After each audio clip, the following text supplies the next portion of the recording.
Well, friends, here we are. Sorry, something was broken for a moment there. It's now fixed. Episode 36 of Farm Sim Sunday. I don't know who's coming out tonight. Once again, might just be me. Let's get in there on Elm Creek and get to work. I believe I personally left off needing to collect some grass bales. Bales of hay, perhaps?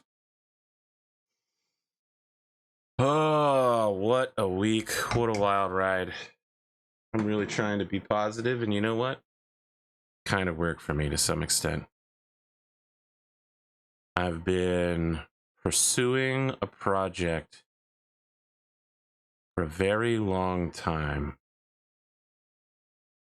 to allow me to deliver content in a new way. And early in the week, there were huge, massive setbacks. It looked like it would be the end of this particular project permanently. And then it worked out. And then it worked out. Now it seems very likely that I will be able to bring that project to fruition in the next 3 to 6 months. Hello, Salty. How's it going? Hey, good evening. It's taken forever for me to sync with you. I am just getting fired up, so. All right. You ready for that Solaris Knights end mission? Ready? We'll see if Punch Clock lives, right? That's always the question. Yeah, We got he pretty needs to close to the live. last big mission, so. If he doesn't live, we've got big problems for him in Season 3. I'm not too worried about that, right? I don't think Punch Clock's going to make it all that far into Season 3. I think All right, let me... Well, hold on. Let me... I don't want to share too much, but I do know who you're going to be facing, so let me open up my document and see who that is. No, that's Rogue Trader. Okay, that's Solaris Knights, Season 3 competition list. I'm looking for Punch Clock. Oh, Jesus. Actually, you might be in a lot of trouble. That's fine. If you make it, there's no problem I feel like I can just say this. I'll give a one-time hint for the audience. If you make it to Season 3, your first opponent is Jordan Payne. If you don't know who that is, that's the Annihilator Gauss rifle pilot who has 5 Gauss rifles. Yeah, one way or the other. Jordan got completely destroyed by Kaseki. I mean, they had 2 Gauss rifle explosions, which caused Payne to take 4 head hits. I mean, it was over at that point. Dunzo. Yeah, I don't think I have the mobility currently on the neck that I possess, so. Well, the good news is that all the guest gladiators are going to be set to being 2 3s, and they'll get to pick any 3 mechs that they want to go into the final season. All right. Because you have to fight 4 matches, and, you know, I can't rely on somebody buying you a mech at some point. Exactly. So guys like Hunter are actually going to be at a huge disadvantage because they only have 2 mechs. The Highlander and Hunter's Super Highlander. Wait, is somebody speaking in-game? I just showed up in-game. Yeah, your in-game microphone is enabled. Oh, no. Let me figure out how to fix that. Sorry about that.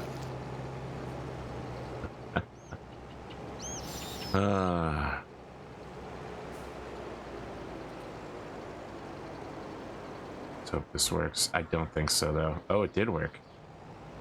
Well. That's a bet that I was willing to lose.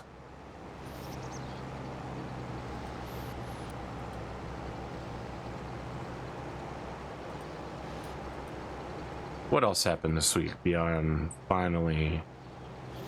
It's not even completing a major project. It's literally just starting it, but starting it is enough. Finally got past stage 1.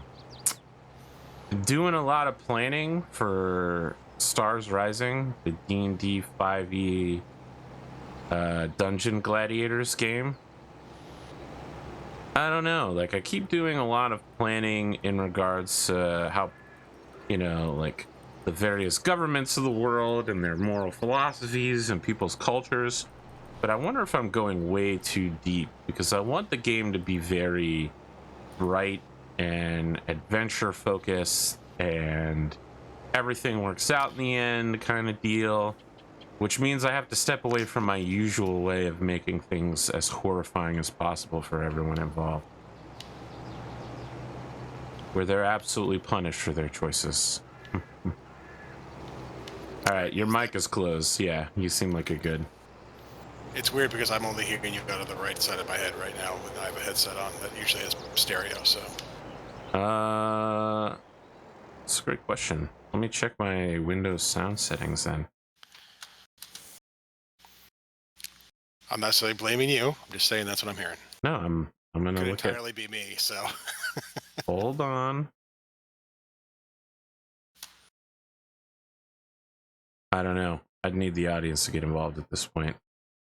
Oh wait, I can turn on a thing that lets me hear what my mic sounds like. Let's do that. Monitor. But okay. So No, it sounds like both sides to me. All right, so it's no worries. It's my side then. No worries. That's what happens when you don't fire up the game for a couple of weeks. I don't know that it's the game. That it's got to be either a Discord issue or a like. Wait, are you hearing me in game? I don't think I'm hearing you in game. Okay, well then the issue has to be with Discord then, right? Or your headset. Yeah. Let's hope it's not the headset. Passion, are you hearing me through both sides of your speakers? Am I coming out stereo or am I coming out right side mono? I don't know if we're doing that shit again. I don't want to do that shit again. Also, welcome and hello. Oh. Uh-oh.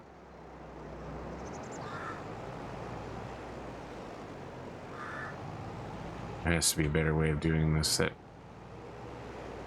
Yeah, all right. Maybe it's just my side. Let me drop from Discord and rejoin. Sure.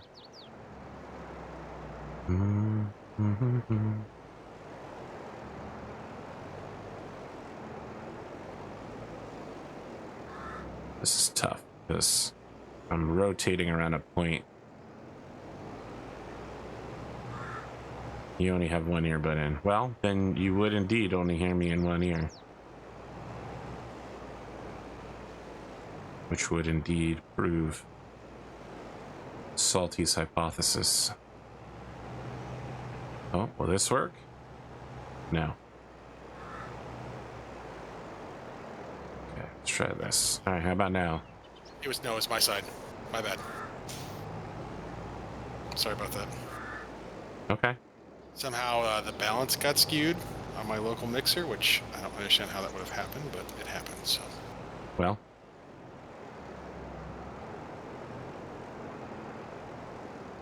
Oh, I go this way. So close to being free, and yet there's something about driving backwards that's really throwing me off. Okay, so what are we up to in game?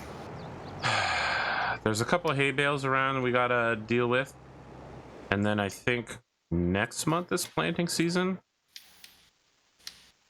Oh no, it's planting now, but not for corn. And did we plant oat?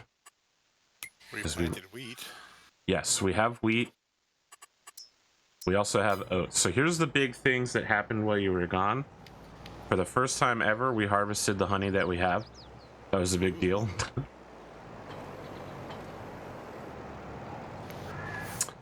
Is it like Oregon Trail where someone had to go to the hospital? No. Nothing's like Oregon Trail. What a classic masterpiece. I bought several production buildings, including the thing that allows us to make wine. So when we do the next grape harvest, we'll be making both wine and raisins. All right, I finally got free. It only took like 7 minutes.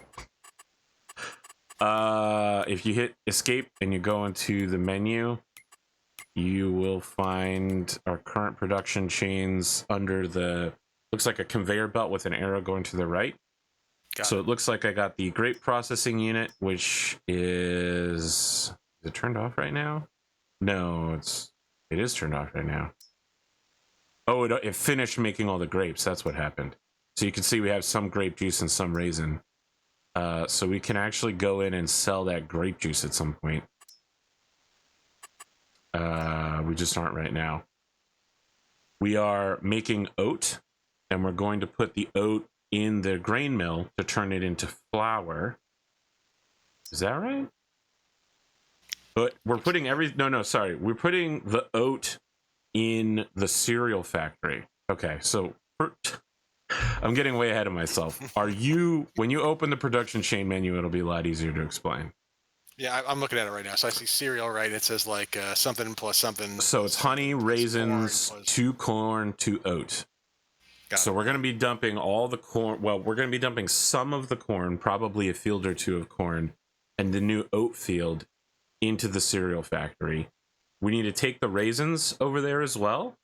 So it's going to be many months before we can get there. But then, we're going to make some really high quality cereal, and sell it. Have we branded this yet? We have not branded yet. We're still working on that. We also have butter and cheese production going on. I saw that too. Yeah. No, and we're automatically selling the strawberries.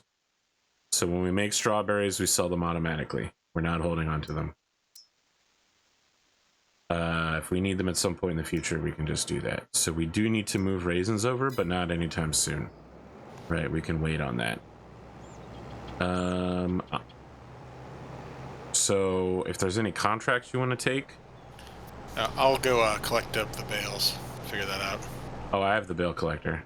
Oh, boo. And I have like the last of the bales right here. Yeah, we cut fields we've never cut before last time, so there was a lot of grass. We basically spent the whole time cutting. Good evening, gentlemen. It's Holmes. I was actually about to say I don't think we'll see Holmes tonight because it seemed like he was sick, but I guess you're not sick anymore. I was literally one sentence away from saying that. Nope, just had to pick up my kids from my parents. Well. So I was walking him through the new production chain buildings, and I guess dropping these bales off. Man, there are bales everywhere in this field now, though. Wild. Do we need to fertilize the grass fields? Nope, they just automatically grow. All right, so it's 50% fertilized. That's all what I meant. Oh, yeah. I guess let's go ahead and fertilize them then. Maybe we'll get even more grass. I don't know.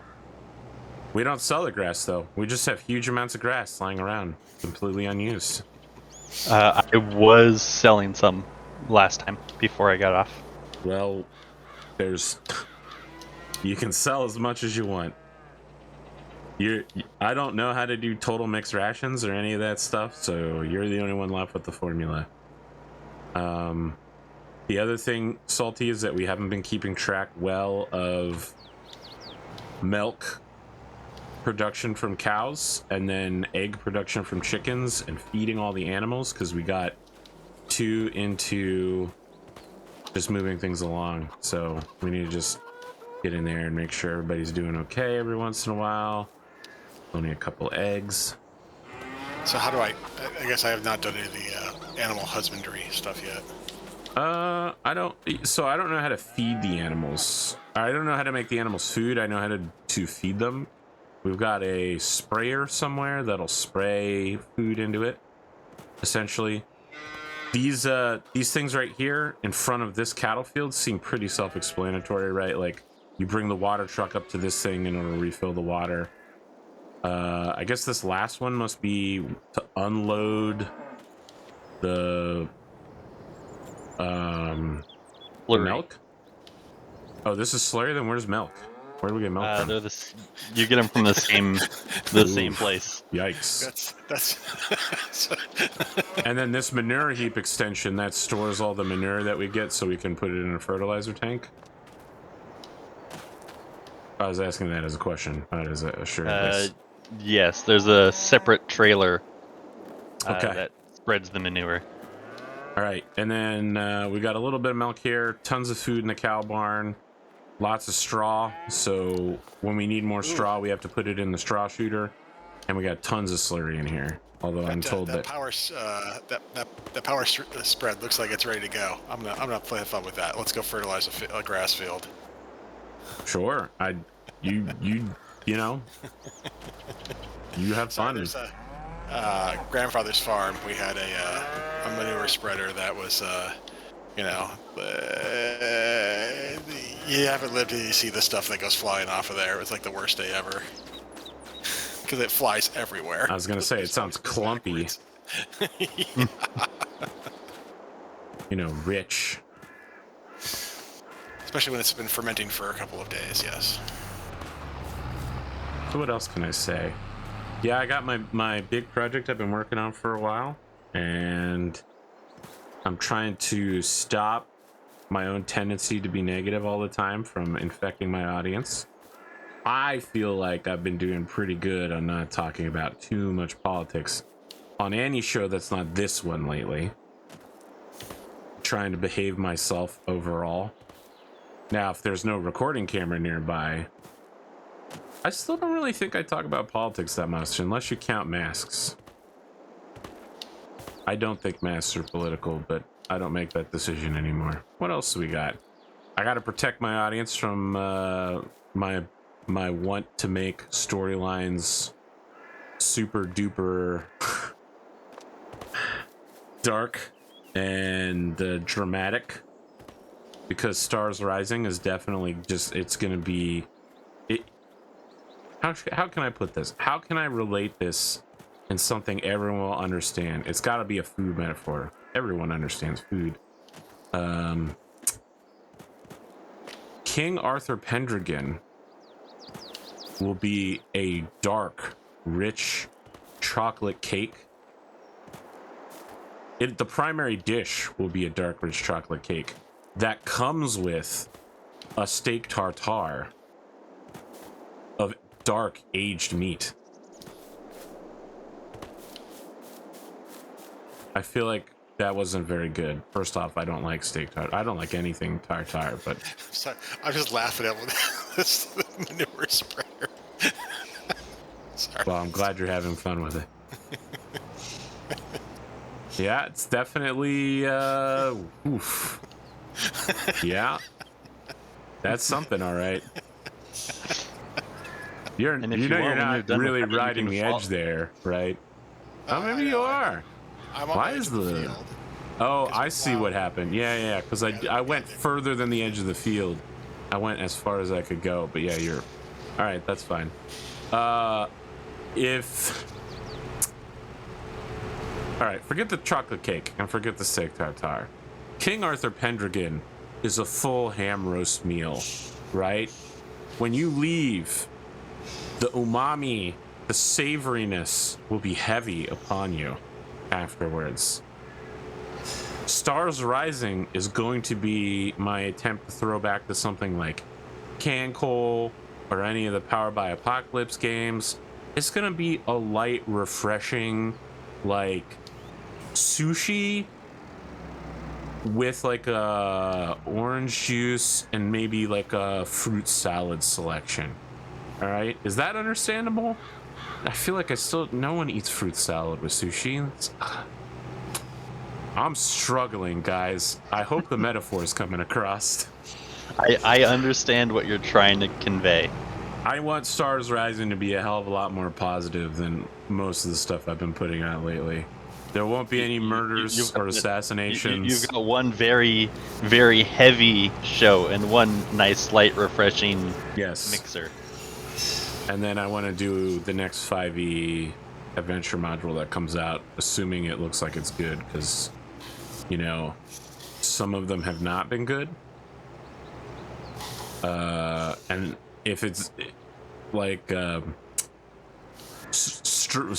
of Strahd 2, the Restradening, I also don't want to do that.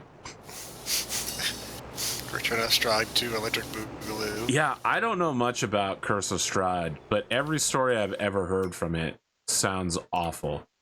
I don't know why anyone plays it, but it's one of the most highly rated adventure modules, and I just can't figure out why. It really brought dread, right? Existential dread, and what I don't want in my D&D campaign is this constant existential dread. Because maybe that's what I deal with, like, in... Yeah, I was gonna say, that's my life. I don't need a role-playing game to imagine that. I just look outside a window. My studio doesn't even have windows. Okay, it has the submarine windows.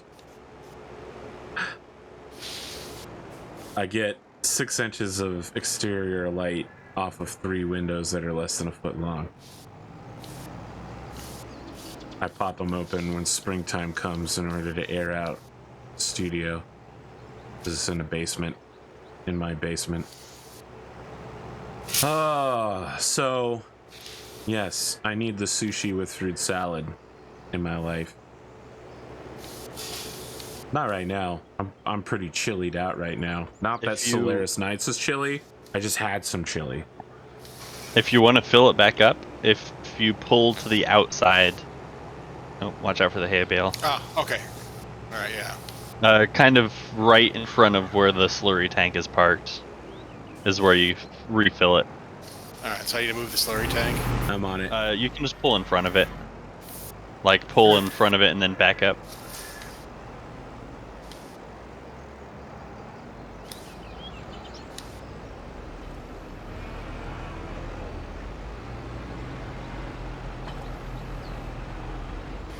I beat Dying Light 2. It was not great. It was a good game, and I'm kind of upset that I was locked out of the best ending because I decided to listen to people and allow them to make their own choices rather than force them to do what I want, which was apparently the wrong thing to do. I should have just forced them to do the morally correct thing rather than allowing them to make their own decisions. And I was punished for that. And it feels really shitty.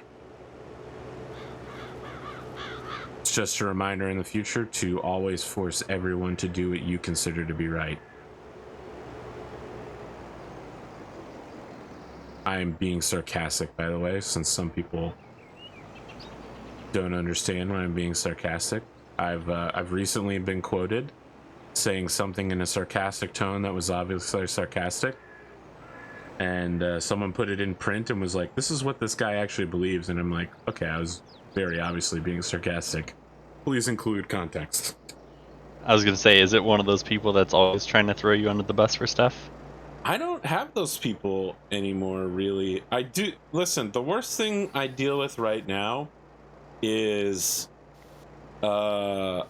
people in my audience on Discord, specifically Discord, who think that they're closer to me than they are and feel like it's okay to take really rude shots at me that only I would let someone like James take, but not some random stranger who I don't know that I like. They overstep propriety, perhaps would be the word. They think that it's okay to talk shit towards me, and I'm just like, I don't know who the fuck you are, but if you talk like that again, I'm just gonna ban you. Like, our relationship is not that close, so you can talk shit about me. And the reason I've been cracking down on it lately is, for those that haven't heard, is that I'm basically retiring out of the full-time professional streaming game and preparing for a move back to engineering. So I'm not going to be pursuing finding new cast members. I'm not going to be trying to get people on my show that I think are cool or interesting anymore. I'm just going to hang out with my friends and make like 1 or 2 shows a week. I'm not going to keep trying to push weird and experimental content like Solaris Nights. It's too much work, and it's time for me to move back into engineering. Just as soon as we're through this pandemic thing, the panini. I'll say it is saddening, but totally understandable. So. I mean, I'm still gonna be making shows. It's just not gonna be, weird shit anymore.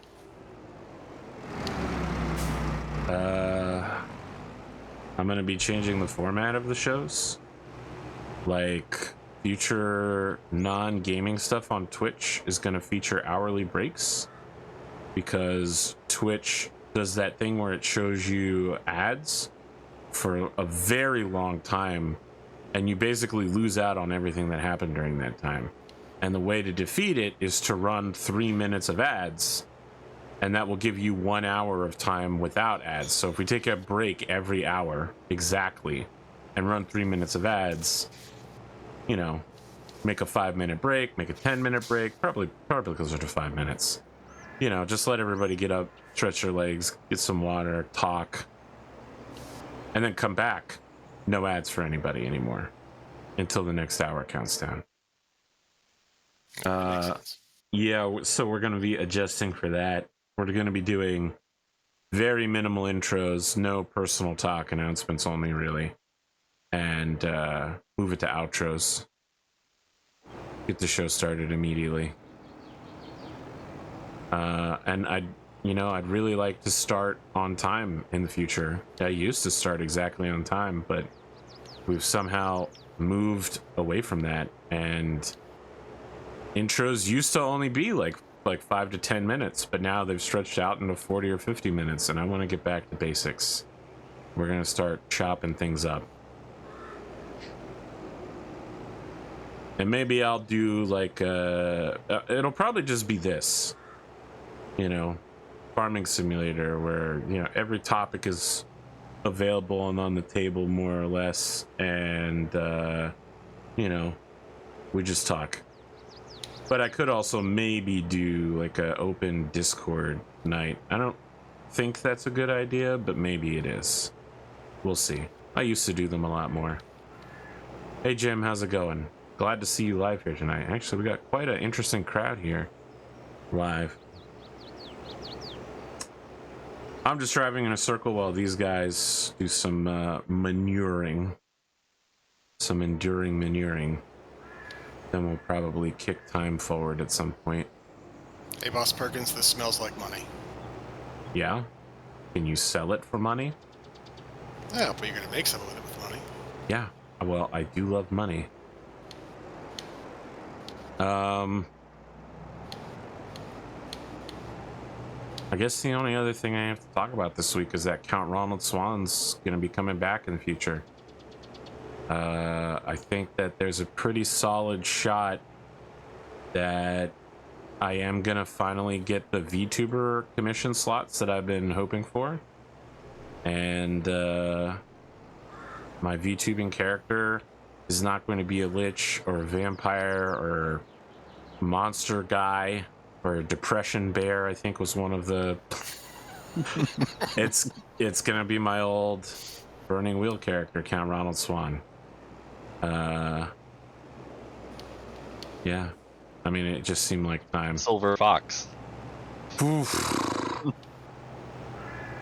Yeah, he is gonna have silver hair. I mean, originally he was kind of black hair going into salt and pepper at the temples, but I'm moving forward with like a late 40s swan, so he's going full gray. I'm gonna be honest with you, a significant percent of my hair has gone gray this week. Like 5% more of my hair has gone gray. It has been rough looking at my temples and like Widow's Peak. This isn't a series, Jim. The return of Count Ronald Swan will be as my character.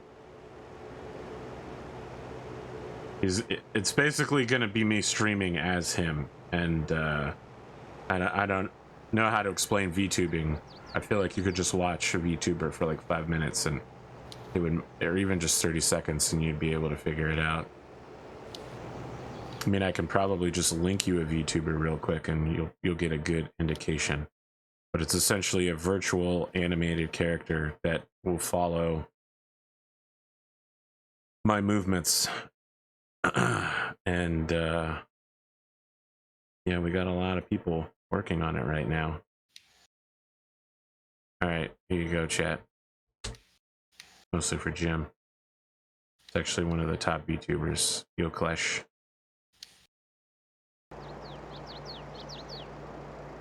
Do you need to watch Burning Wheel to understand him? No, I'm probably gonna do like it's called a VTuber lore video that'll introduce the character, but it wouldn't hurt because it's certainly gonna be referential. And I'm working on stuff for Stars Rising. I think that I'm going to get... We very briefly did it in Solaris Nights, and I don't know that anyone noticed or cared, but we did like NPC portraits for like William Wyndham Williamson. I think I'm gonna do for Stars Rising like lots of the important NPCs as portraits and start spending that Patreon money to improve production. So like I'll be like, hey, this is what the person you're talking to right now looks like. Rather than describing them, I'll just put an actual image down. And I was thinking we might do like the playtest Solaris Nights had like advertising, like radio advertising in it, and Oath of Enosteel also had it. I think that using those NPC character images, I'll probably do something like branding, advertising, and news reports. Like a short news report of what's happening as the players move between realms, between their gladiatorial competitions. And like Brondo, it's got what plants grave. We'll do like real, somewhat semi-animated advertising. We'll see if we can kick things up a notch. I don't know, like I said, I'm not really trying to do too much experimental stuff, so I'll just be leaning on things I've already done and maybe just combining them in ways that make sense rather than coming up with something completely new. I think it might be interesting from a production standpoint, and it's certainly a very deliverable goal. The only thing that it really lacks is scripts and money, and I can provide both with the power of Patreon in mind. Sorry, I think I'm hiccuping here.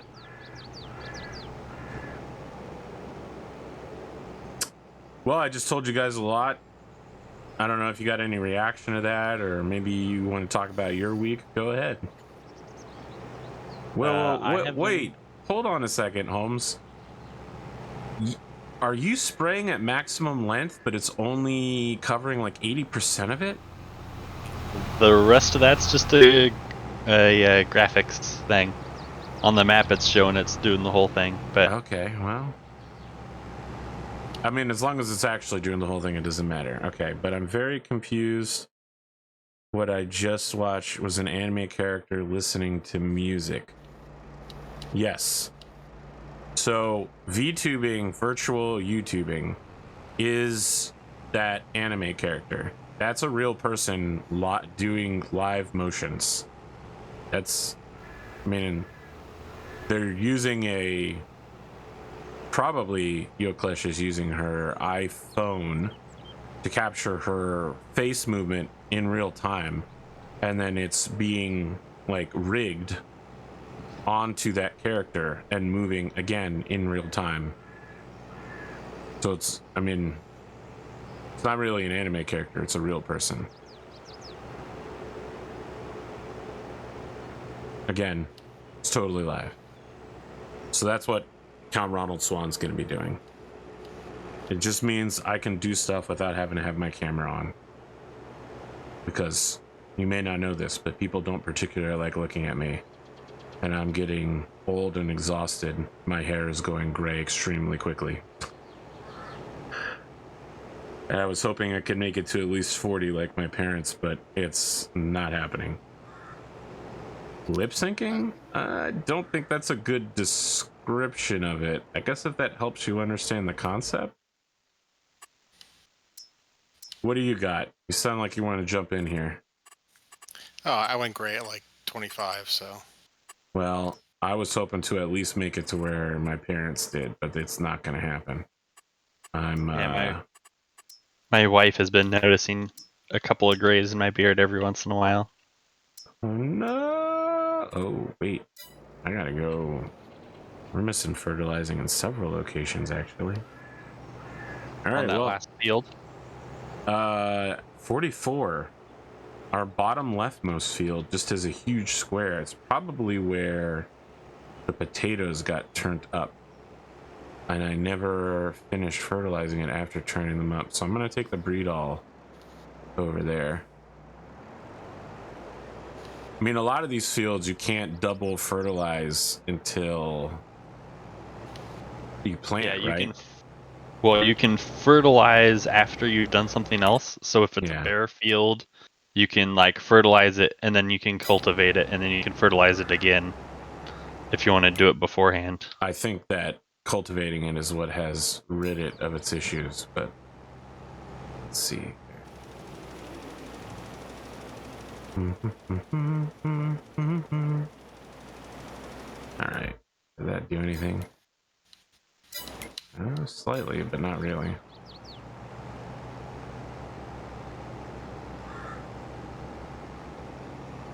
It's not super important, Jim. Everything that I do with Count Ronald Swan will be on YouTube. I'm not gonna do any of that content on Twitch, probably. I mean, what do I know? I've changed my schedule 3 times this year in response to everything happening with Battletech, so... I had plans, but I can't stand where they're going right now. It's actually crazy what they're doing.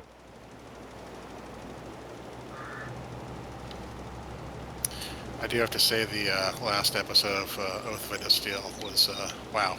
Yeah? An episode. Wow. So you liked it then? Oh, I liked it. Okay. I don't want to spoil anything.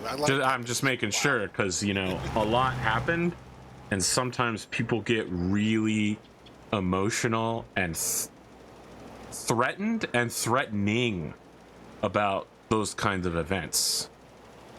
Like, they have a visceral reaction when something like that happens to a character they like. Yeah. You know? Yeah. I mean, just wow. What a great episode. I mean, it was totally wild. I didn't expect several of those things to happen. Almost like it's a Pendragon thing about, like, you know, hey, it's a generational type storytelling game, right? That's true. The players seem like they really want to do a time skip. So I didn't really anticipate that we would ever do a time skip, but they really want to do one. So we might be seeing the generation, you know, a full second generation quite soon. Interesting. Yeah, I'm not really sure yet. I don't want to take it all the way to the 3048 era and start clan invasion. So I mean, there's still plenty of loose plot points that we've got. There's the War of 3039, which is in 8 years. Lachlan wants to go on the hunt for his wife's treasure trove of Star League Defense Force stuff.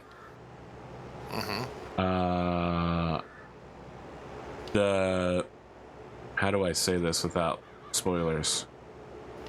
The Hiroka family, yep, that'll work, would like to see returns on their mercenary investments.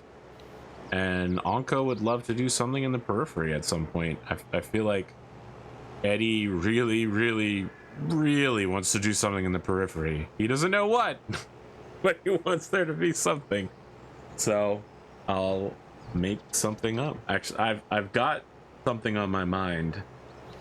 I just need to see if I can get not just Eddie, but everybody invested in it. And I don't know if I can. Eric can be a bit of a wild card. Usually I say something and Eric Vulgaris will jump and say yes, but I don't know that I fully understand him, because sometimes he will not jump at something and then explain why he won't, and I'll be like, oh, I never thought of that. You're totally right. Okay. Right. I am done with manure spreading. Let me come to a stop, and then log in as admin and pick time up. Do we need to do anything with the animals before we do that? No, I think they're all good. All right. I already fed at least the big barn and filled them up with hay. So, but maybe if you want to check the small pasture of cows, or no, the small pasture is good. I think the only thing to check on the chickens would be to make sure that they don't have a full 6 stacks of eggs out. So tomorrow, the next month, sorry, is going to be corn planting on all of those fields. I am grabbing the planter right now. Okay, make sure it's topped up. And we're going to want to follow it with rolling. You roll after you seed, right?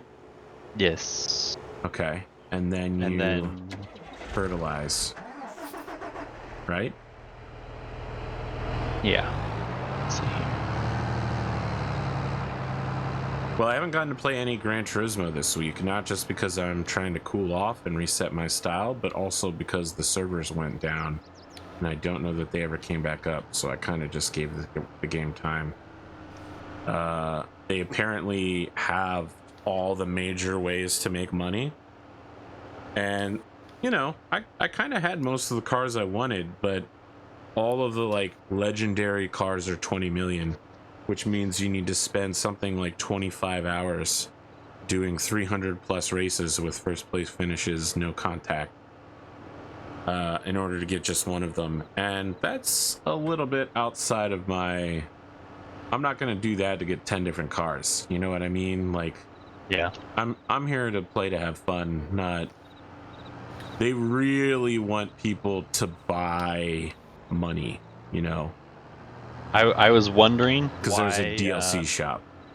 Yeah, I was wondering why I saw a thing today that it has the lowest user rating on a game of a Sony exclusive. And mentioning microtransactions being the biggest reason why. I mean, I'm really happy to play it because, you know, I haven't played one in quite a while, and so it's mostly fresh, but a lot of people say that it's just GT Sport with single player. So I get that they might be upset. I don't personally experience that upsetness, but I get where they're coming from, especially if they're getting screwed on content. All right, so we got weeds popping up as well, which will need to be dealt with. Over at the chicken house, one pallet is full and it's starting another pallet. Looks like there's room for 4 pallets over there. Yeah, and then the pallets will stack on top of each other. We're good. We got plenty of time. All right. Hold on a sec. I forgot how to. There we go. Yep. Our seeder is already planting. I'm about to start rolling, I think. No, this is the regular seeder. Where's the roller? It should be like right next to it, the big blue one. Yeah, I'm just gonna activate that thing. And then we need a fertilizer. If you want to find something, either the breedall or... There's the breedall. I should get... the manure or the slurry. Any of those will work to fertilize the field after it's rolled. Or that sprayer has fertilizer in it currently. Sure. So whatever you want to do, Salty. Any way you want it. That's the way you need it. Yeah, I've been racing a bunch this week as well, other than Thursday, where I worked a 15-hour day plus 4 hours in traffic. So 4 hours of traffic? 2 hours in the morning, 2 hours on the way home. Jesus, my God, dude. I don't even like doing a half an hour or more of transit. That's...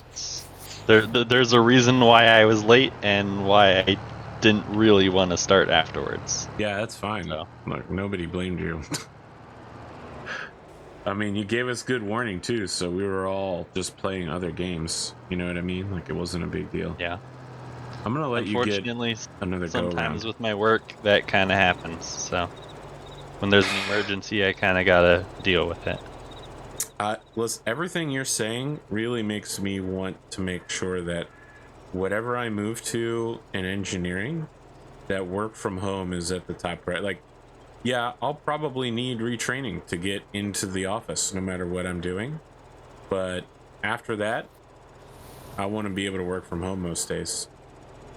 I entirely understand that. I wish I could, but unfortunately, yeah, when you not every profession and work on houses, yeah, you kind of have to go to where those are. I mean, you're working from someone's home. It's just not yours. Well, it is mine, but all yes. right. It's a rental, so.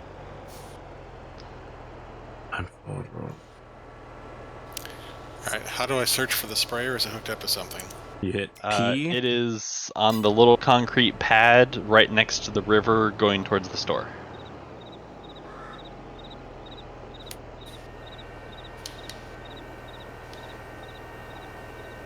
So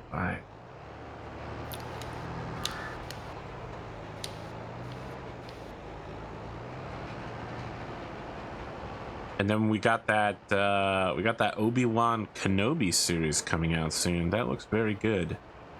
I'm excited for it. Yeah, it does look interesting. It's the whole, I still need to finish what was the last one? Boba Fett, yeah. I'm gonna be honest, man. I think I got like 5 episodes good. in. Well, you might have stopped right before the good episode then.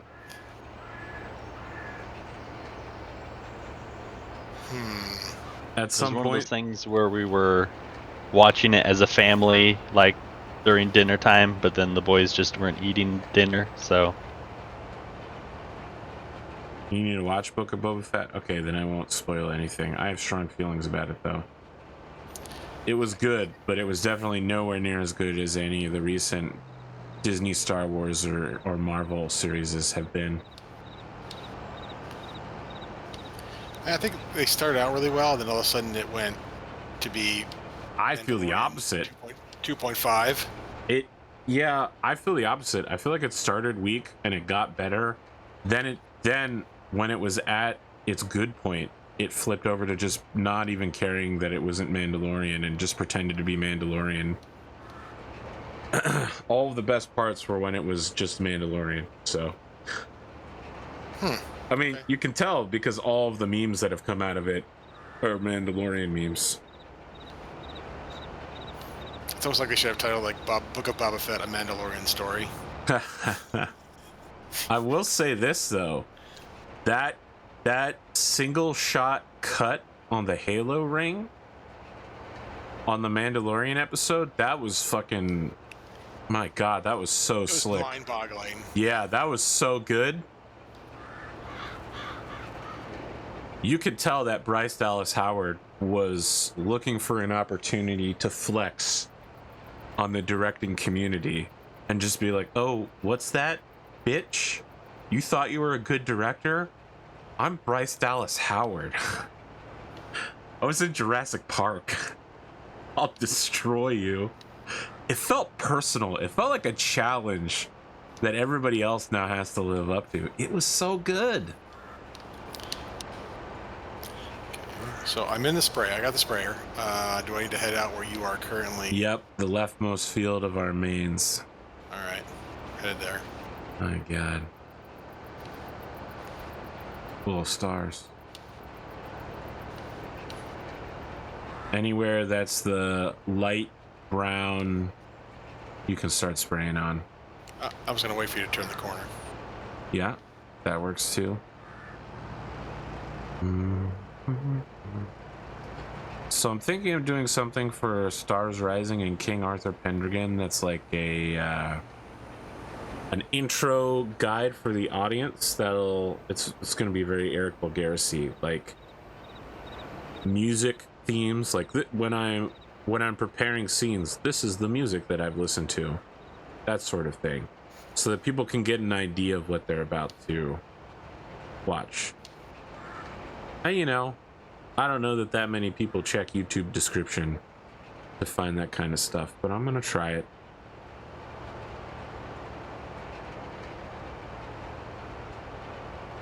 Because I do base a lot of my shows off of like recent media I've seen, or like books that I've read. All of my cyberpunk stuff is literally straight up inspired by Snow Crash.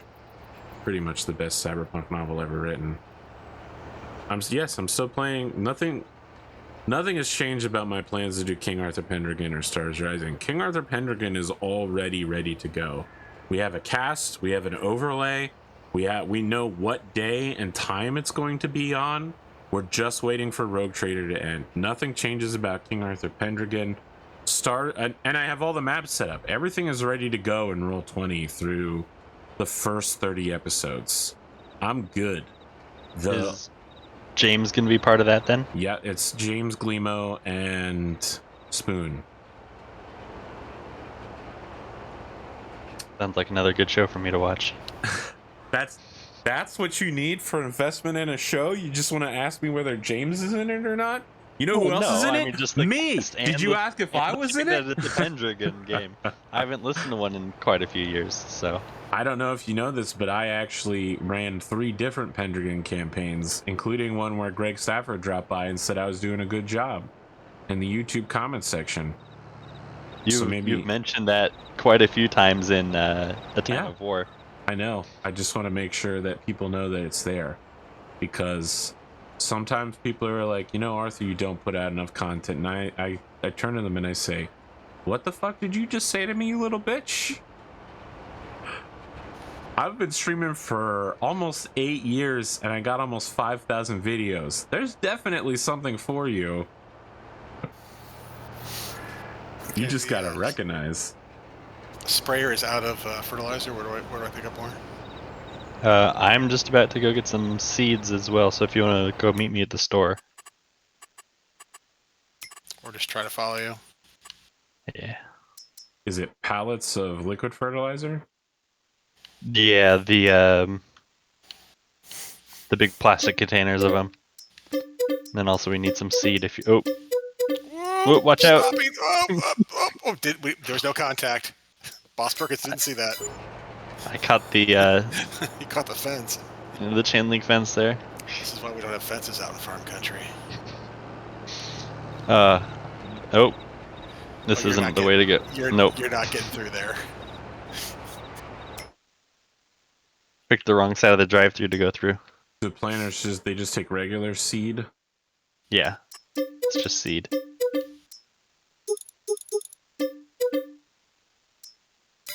Like one of the houses that have been working by for a while,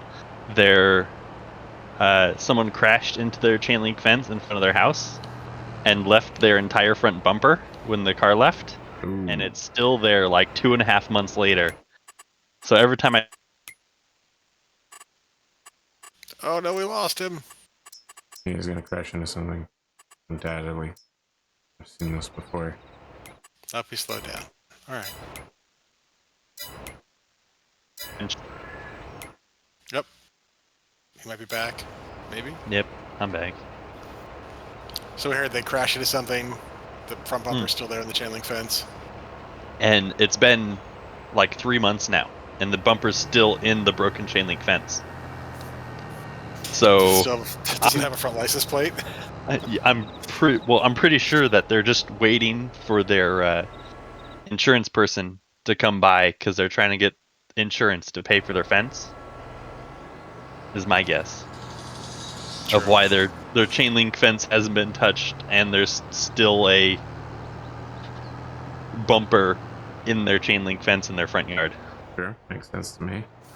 I just killed this man right here.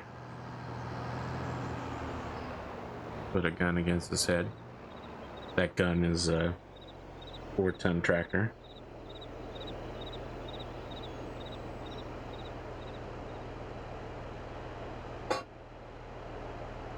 So just for Jim's benefit, I want to reiterate, Stars Rising is also ready to go. It's got an overlay. I've got a general plan. I'm still mapping out, before I put anything down on paper, I'm still mapping out how I want the game to go, but it's probably going to be slightly like Solaris Knights, where it'll follow kind of planetary arcs. You run a dungeon, deal with the consequences, move to the next area, run a dungeon. Do I get next to one of these things and... Yeah.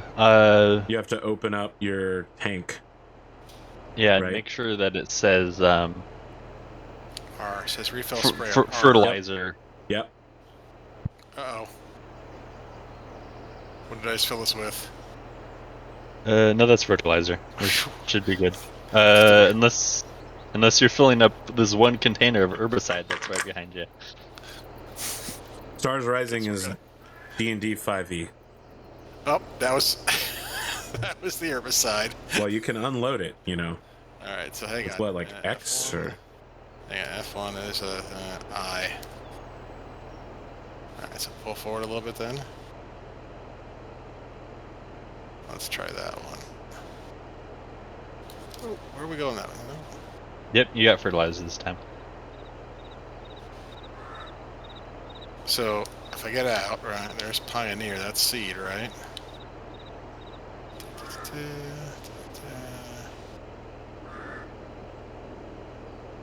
So the Cortiva Agriscience. Yeah, if you a little blue leaf on there. If you hover over it with your mouse, like if you walk up to it, you should be able to see in the bottom right. It'll say herbicide or fertilizer.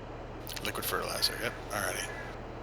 And once you get a little bit in there, you can't pick up anything else. So.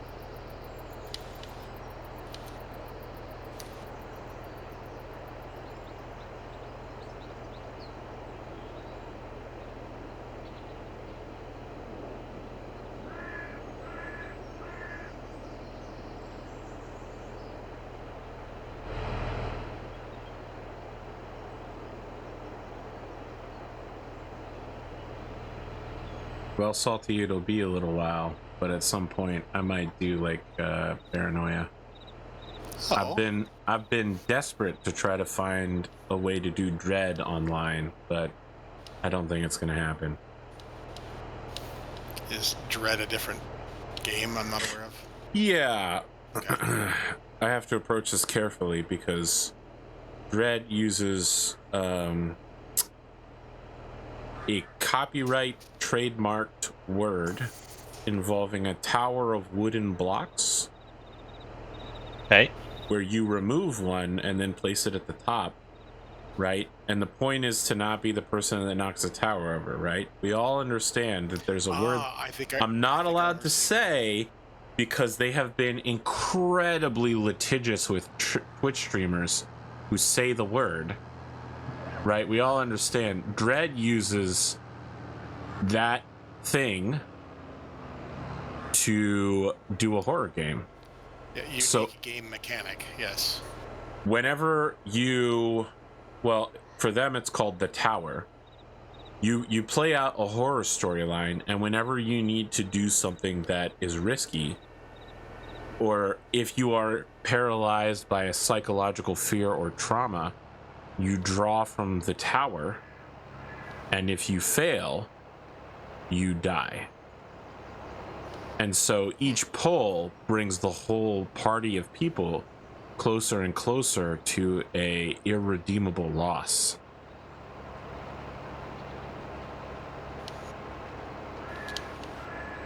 But I can't find anything that properly simulates it online. Tabletop Simulator is way too physically janky to do that word.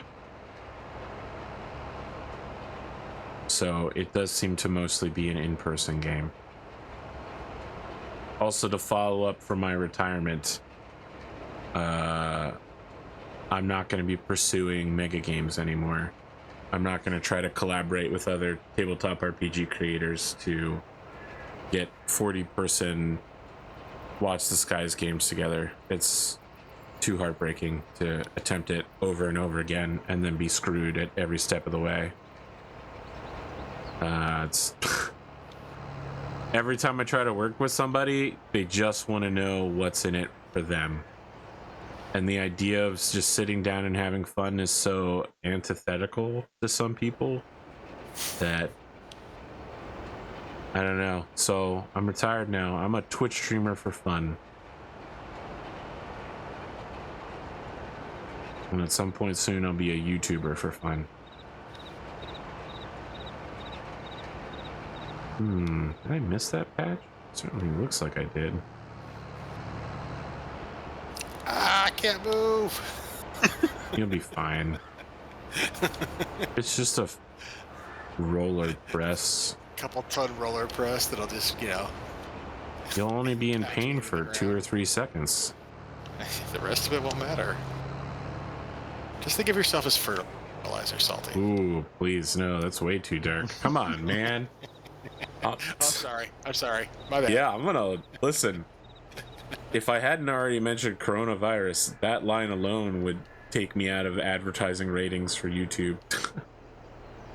You think Raid Shadow Legends is gonna advertise on a channel talking about human compost fertilizer? That's how I know I've made it, when I have a Raid Shadow Legends sponsorship. Alright, give me a sec, I'm wheeling around. Oh god, we're both wheeling around. Oh no!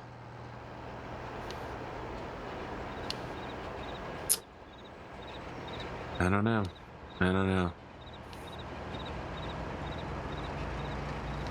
Oh, I got my thing this week. I got a doctor's appointment where they're going to try to see if they can help me through my sleep apnea.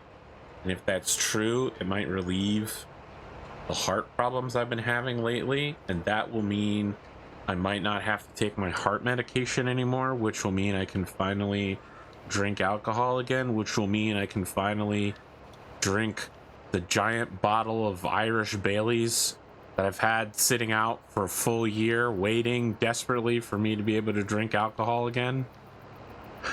The limoncello that my mom brought back from Italy for me to have. Listen, this alcohol wants to be consumed. It's asking me to drink it. That's all I'm saying. That's its purpose in life. I had the every once in a while look at the store today when they just were trying to decide whether to ask me for my ID or not. Oh, I never got that. For the alcohol in my cart. I've never been carded before.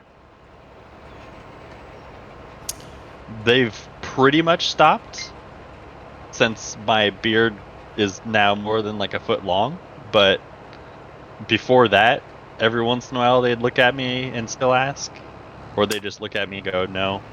Oh, especially when you have kids with you, they're like, okay. After 9/11, I got stopped every time I got on an airplane. They couldn't figure out whether I was Muslim or whether I was Quaker because of my beard. So they just stopped me every single time, pulled me out of line. I knew it was happening too, and it was deeply insulting as a young teenage man. When I came back into the country from Mexico one time when I was probably 17, and of course my passport picture was like 6 years old at that point. Ooh. And the guy looks at me and goes, "Where's your double chin at?" Oh. Because I had a bunch of weight and had a big growth spurt, and so I didn't look like a kid anymore. And I was like, These goddamn smart Alex. What are they doing? Protecting their country from smuggling. Yeah, Hashin, sleep apnea is where you stop sleeping. Sorry, you stop breathing while you're sleeping. No. Have they talked to you about a CPAP? That's this Thursday is that meeting. My dad went through a bunch of tests and stuff and has one now, but he says he's actually like not tired when he gets up anymore, so that would be great, man. I would love to get. And he's like, good because the sleep. machines now like tell you how long you actually slept for and when you wake up. He's like, the machine now says I actually get like 8.5 hours of sleep, where before I was getting like 5 because I kept waking up not breathing and didn't even notice it, but the machine notices if you wake up. So the thing is, I'm a finicky sleeper, man. It's got to be dark. It's got to be environmentally temperature controlled. I'm a sensitive sleeper, you know. I hear that people in the military, right? They basically train you to sleep on your feet while bullets are flying past you. That would never be me. I'm a delicate flower when it comes to sleeping. I don't know that having a mask on my face. So anyway, they told me it was really mild, so there might be another solution. I don't know what it is, right? But that's what the whole point of this meeting is to figure out what my options are. And then to just do it. And if it's CPAP, then it's CPAP. I actually already have a bunch of, not humidifier water, mineral water? Distilled water for my humidifier, so.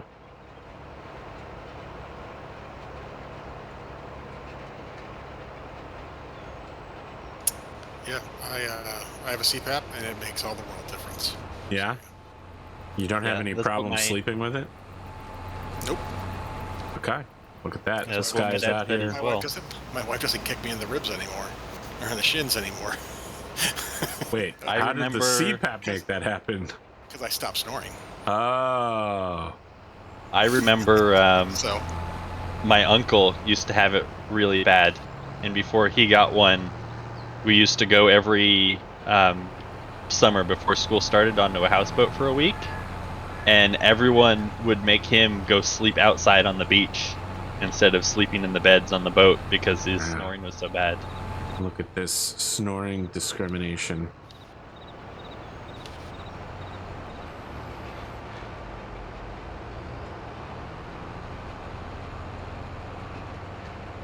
Well, this is just the first field, so we got plenty more to go.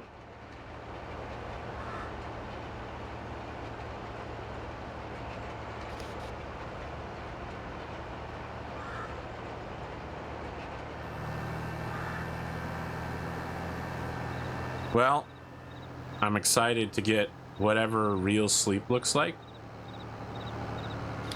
I don't know what it would feel like having real sleep. Feels like it must have been a while.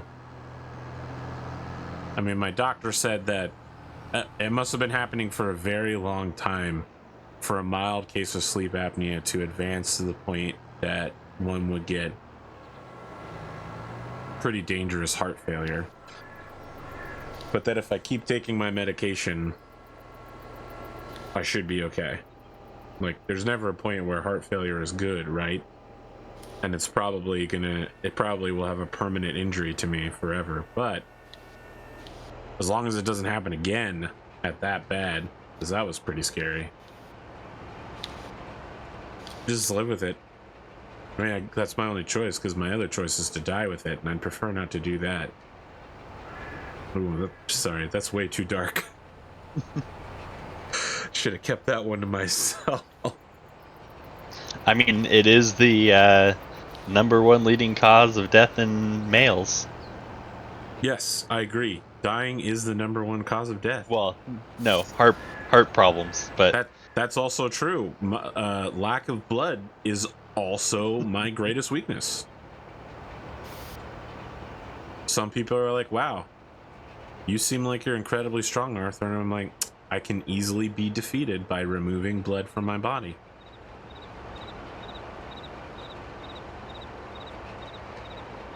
It's a critical failure point, you know? There's no redundancy blood.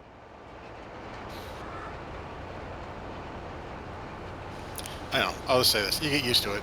When you sleep with a mask, you just get used to it. Sure. All right. We'll see. We'll see. I'm a very... I don't want to repeat myself too much, but I'm a very sensitive sleeper. I mean... I don't even like sleeping around other people. You'd be like, oh my god, I'm a different person this morning. We'll see. I mean, I have that thought every morning. I mean, aren't we really a different person every morning? Haven't we learned the lessons from yesterday? You don't agree? All right, well, that's a thing I actually do. I guess it's the amount of change, I'm guessing, is there. Perhaps. I mean, this whole week I've woken up and tried to have a really positive attitude despite most of the internet having an incredibly shitty day. It's been a rough week for the internet, especially for the VTubing community. It's been bad. Streamers in general, it's also been pretty terrible. Turning any news channel on nowadays is usually a great way to enter a depressive funk.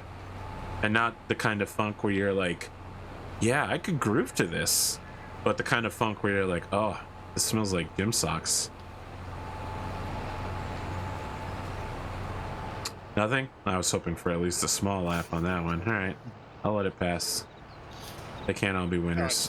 When you're agreeing, right? It's like, well, yeah, very true. It's hard for me to read that, though. You know, I need to know that people are laughing at my jokes. All right, I'm gonna fold up, and I'm gonna let you get that last patch there while I back up. How about that? You're just pulling me in. Yeah, yeah. Okay, what field are we at?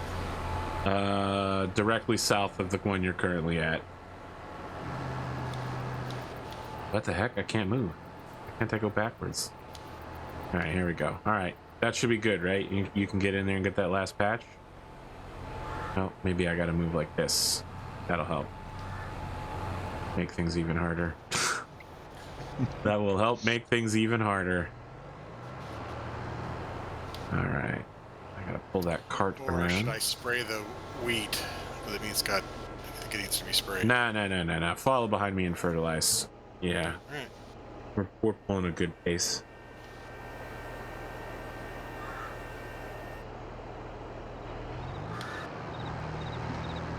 I mean, we will need to spray the oats, I think. Not the wheat, but... Sorry.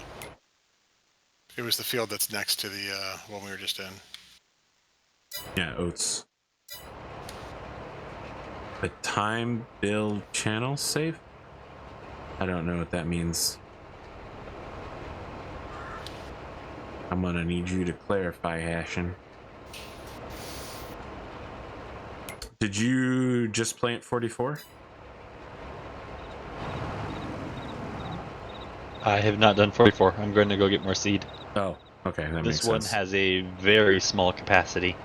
Yeah, well, that makes sense. We just bought whatever the cheapest. And again, by we, I mean me, but I'm trying to hide it by saying we.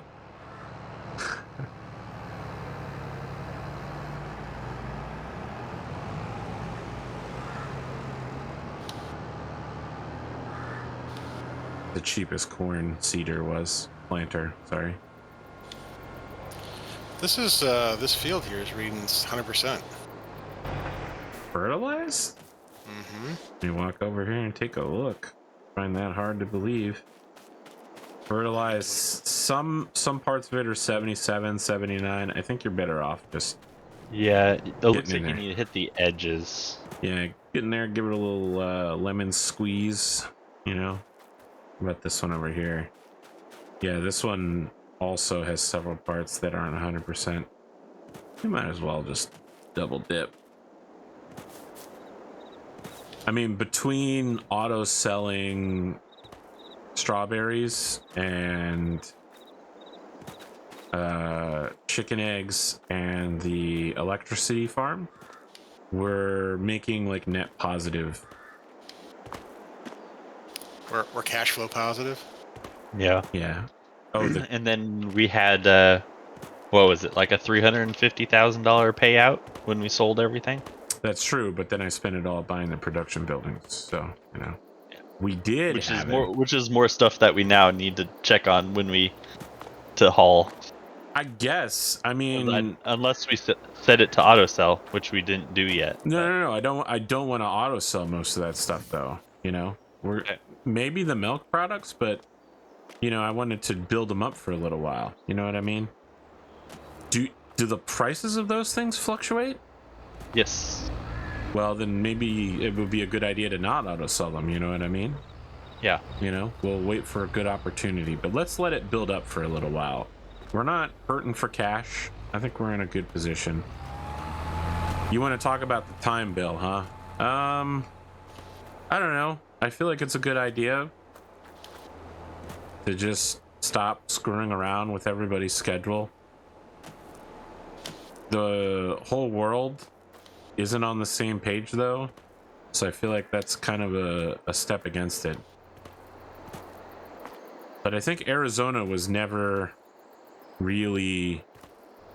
Arizona didn't celebrate daylight savings, right? They always just kept the same Arizona, time. Hawaii, parts of Indiana. Yeah, parts of Indiana. Man, why is Hawaii so cool? They're always one step ahead of us. Speaking of, I still have those cans of Spam that I haven't used yet.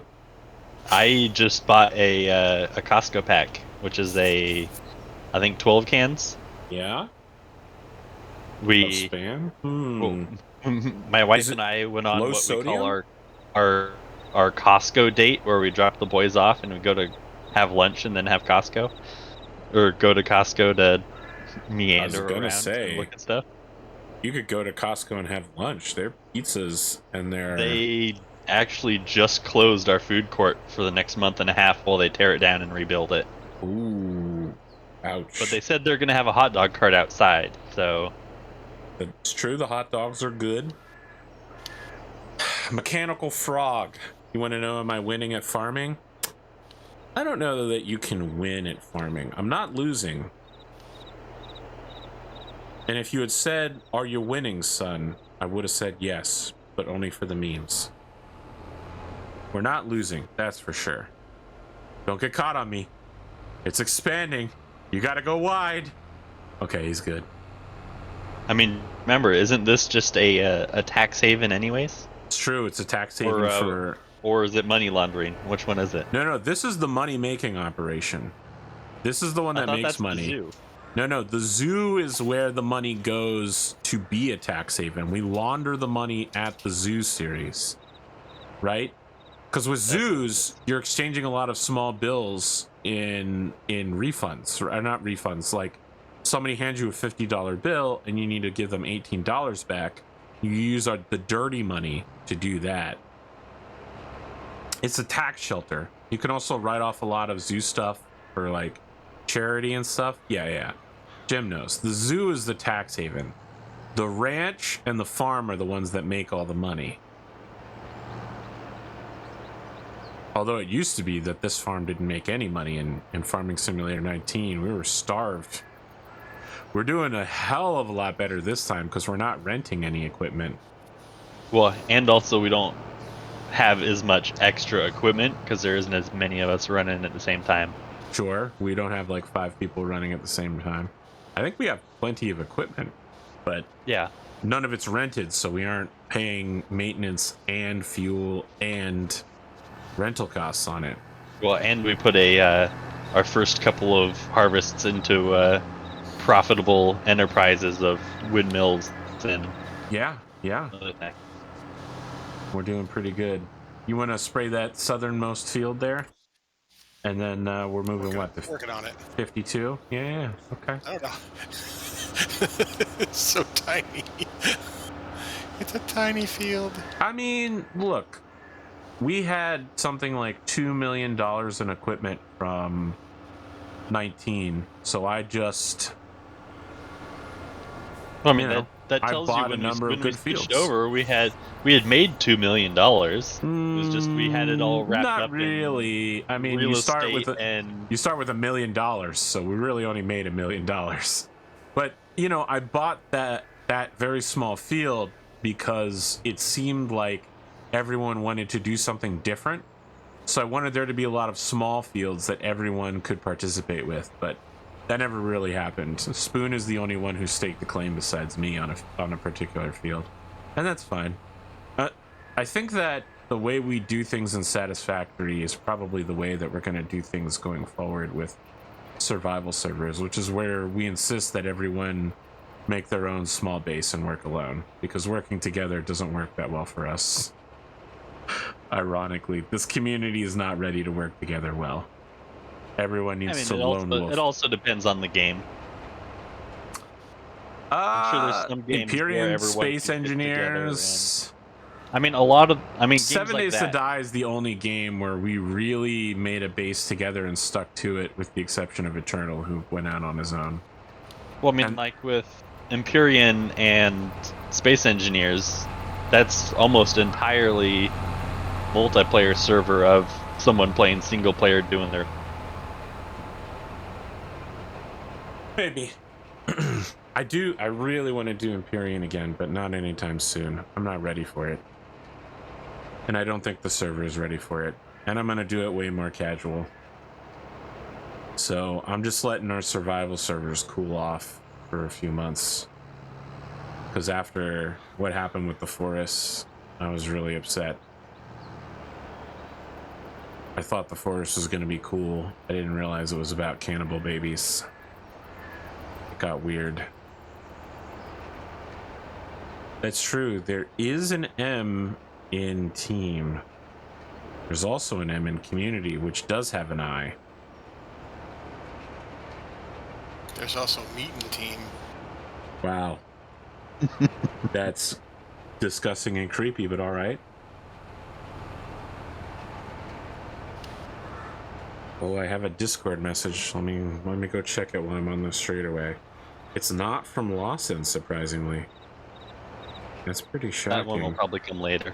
Yeah, I mean, it'll be some waifu bullshit. He'll just send me some anime titties picture, and I'll just be like, come on, man, I'm streaming. And you know that I don't do this anymore. I lost my taste in anime waifus in 2020, really. That part of me died forever. You working in 52? Yeah. Alright. Prison Architect? I tried to get back into Prison Architect. And it's tough, man. It's tough. You really early game have to balance a lot of things. And I like to pre-build. Like, I like to be like, all right, I'm going to need these 5 things, and you can't do that.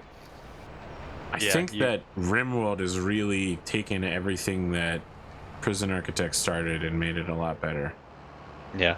Did you see that they banned it from Australia? I mean, Australia bans but then this. again, that's also, they just don't have a rating system that works well for games.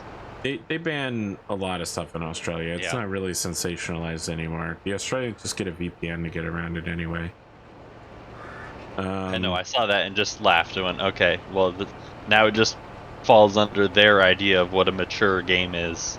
And they don't have a mature system, so...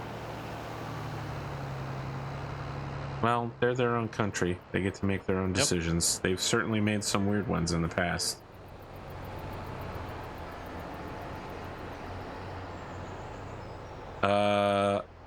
I might do another Rimworld Twitch stream. So last time I did it, I enabled the Twitch chat integration where the Twitch chat could buy things. Like, they could make events happen, like have horrible things happen to me, or like buy things that I needed and it would drop out of the sky and I'd have to go pick them up. That was pretty interesting. Right up until the one guy was just spamming it so that it would make chihuahua meat or something. Jam up the whole system. So he just bought the cheapest meat available that none of the people wanted to eat. And it just made everyone sad to know that the whole colony was filled with chihuahua meat. And tried to start a death spiral.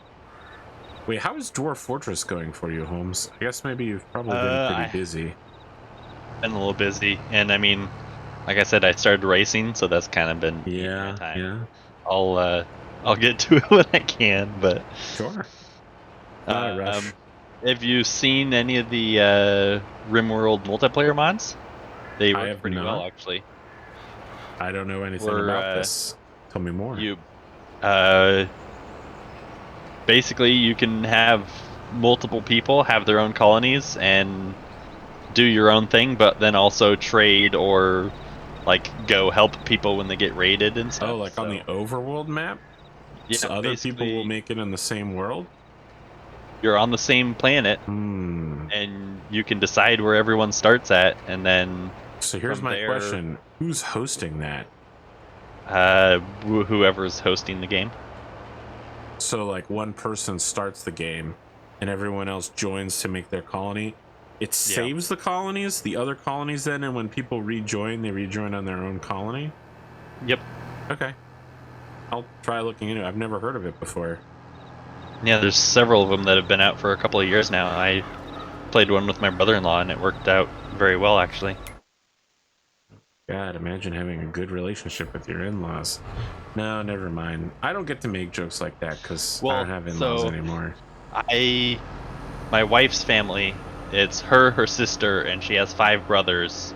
Ooh, and all of them play games and stuff. So we play video games all the time together. Yeah, or board games. We like, especially like holidays and stuff. People will bring their board game collections, and we'll sit down and over the course of like this last Christmas, we played I don't know, probably like 30 something hours of board games. My God. I try to play board 5 or 6 person games that take like 8 hours to play. So Twilight Imperium 4? We played the new Dune board game that came out. I heard it was good. We played a round of Betrayal. You mean Betrayal at House on the Hill? Yeah. That's hit or miss. Some of them are really good, and some of them are not good. We've been playing a lot of what is it called? Wingspan together. I don't know what that is. It's a kind of not quite deck builder, but a colony builder based around birds. Interesting. And look it up. It's a very popular board game. Without Tabletop by Will Wheaton, how will I ever know what any of these games are? I was actually watching. They have Forbidden actually Desert. a Steam game that's a standalone game of just the game with. I think I've seen that. That they've did a very good job, especially adding in all the sounds of the birds and animating them and stuff. All right, hold on. Very well done. Lawson just sent me a message. Okay, it wasn't a waifu. And then instead it was a very tall gentleman. He's getting sassy. He's upset that I didn't want his waifus. Was it still an anime guy though? Oh yeah, it's Gojo Wakana from My Dress Up Darling, I guess is what it's called in English. If you read the manga, it's Sonobisk no Doll. Still an anime guy. Watch It Played on YouTube is a good review. Wingspan is about bird watching. Interesting. I have to tell you guys, I'm not particularly interested in bird watching, but if you're gonna rep for it, I guess I might give it a look. All right, let's take a look at some contracts here. It's a game about bird watching, but the art and gameplay of it is very good. So, all right, we got 3 fertilizing contracts. Oh god, that wasn't fertilizing. Oh shit, oh fuck.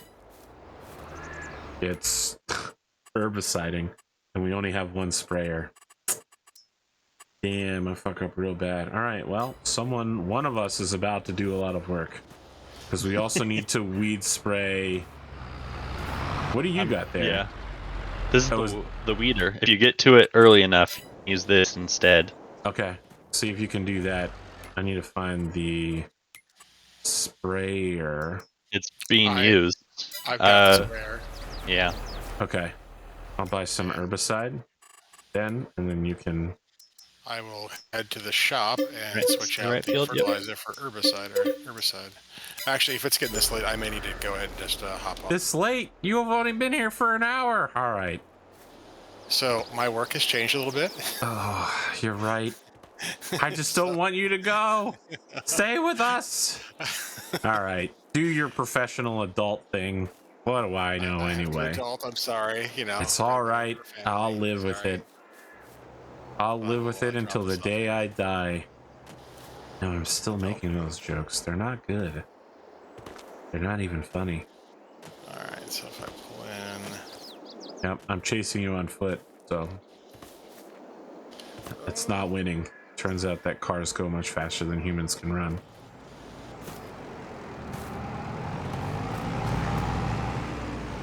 Fertilizer, herbicide, liquid fertilizer, seeds, herbicide. Oh god, this is a mess. All right. Yeah, all yours. No. All right. Well, thank you, gentlemen. Much appreciated. Yeah. Oh yeah. Have a good night. And have a good one. Thus, we lost another one. And another one gone. And another one gone. And another one bites the dust.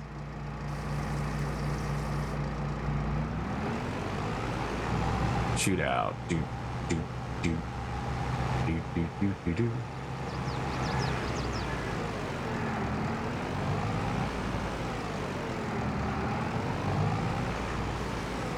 Oh. Ah, this is what I wanted.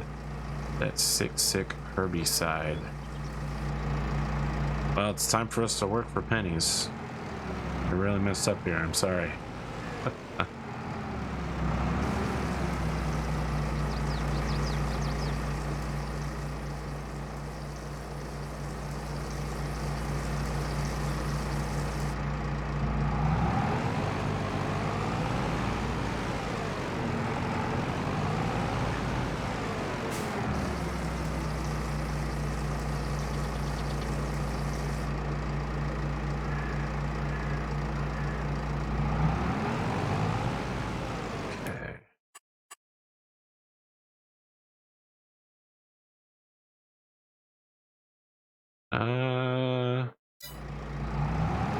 I know you're weeding, but the weed color is not fully gone away.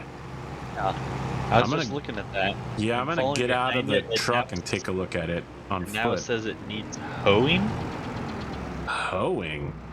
It says weed partial hoe, whereas in front of it, it says weed small hoe. Because there's medium weeds. So we didn't get to it quick enough. This is the beginning. I mean, it just popped up. That's crazy. I don't know either. You do have a new patch coming out soon, right? Or was this the new patch? I think it already did patch. Maybe the bug. March 17th. What is today? The 20th. Yeah, it's the 20th. Yeah, so.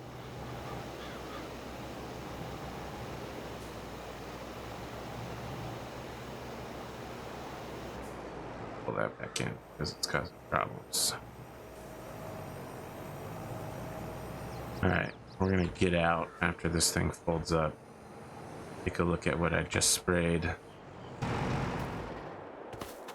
It looks like this one row might have gotten one tick of time too much because the rest of this is all coming out. So I think some of them just grew more weeds.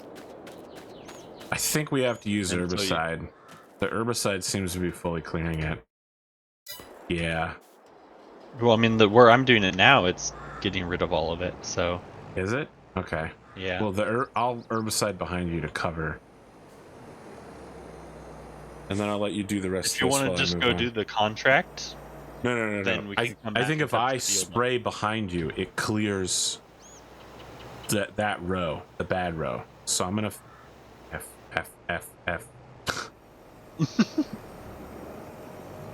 Keep getting stuck on these things lately. All right, I need to fold back in. I was just about to fold out. Now I gotta fold back. All right, here we go.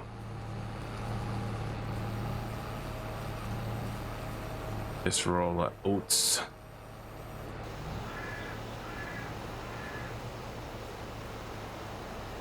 And then I'll go start on one of the 3 contracts.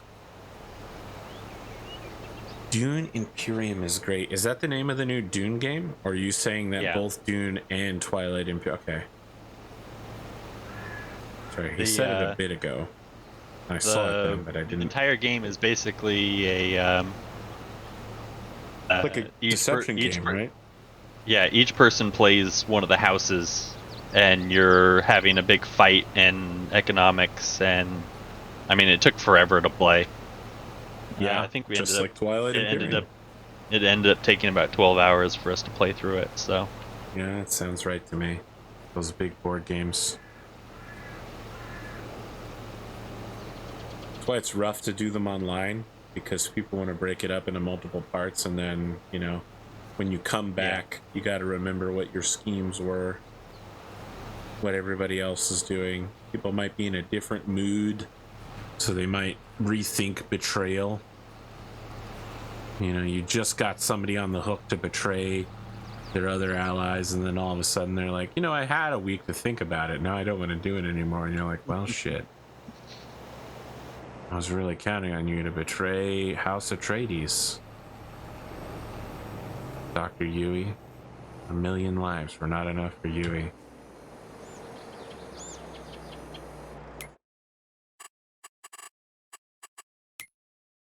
$54, $59, and $77.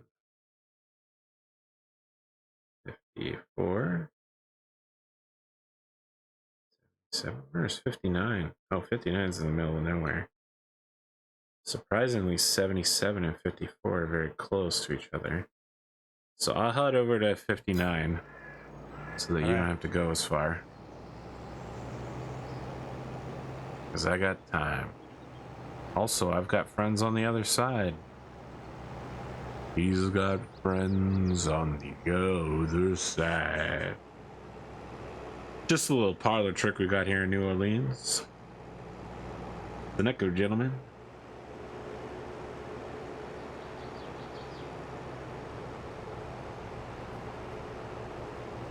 Whoop. I made some mistakes. Not unsolvable. It's not great. Figure it out. Oh, look at that Tony Hawk wall grind. Hard to believe that that guy's in like his late 50s. Fractured his leg and then he's back walking a week later. Oh, he broke his leg again? Yeah.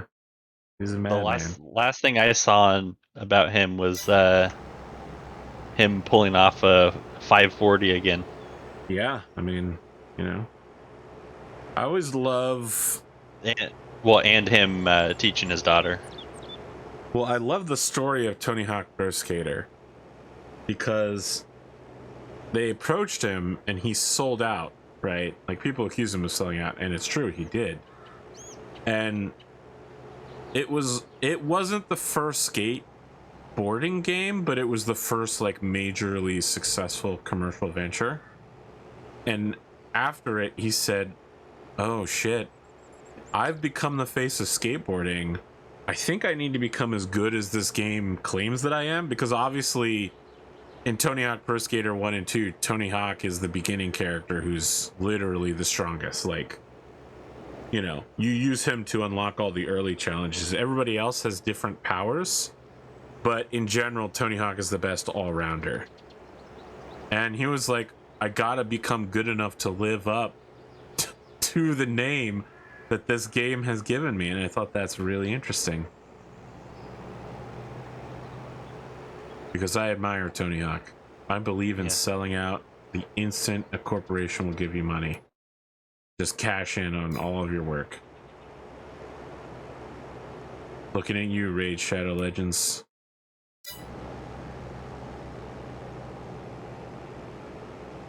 Well, audience, you got anything happening this week that you're looking forward to? Any big projects, small victories, slightly larger victories, the Snorlaxes of victories?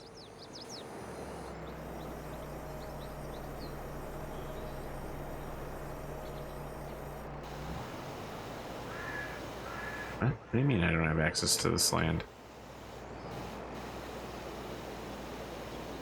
Ridiculous. You're being ridiculous, game. You're being ridiculous.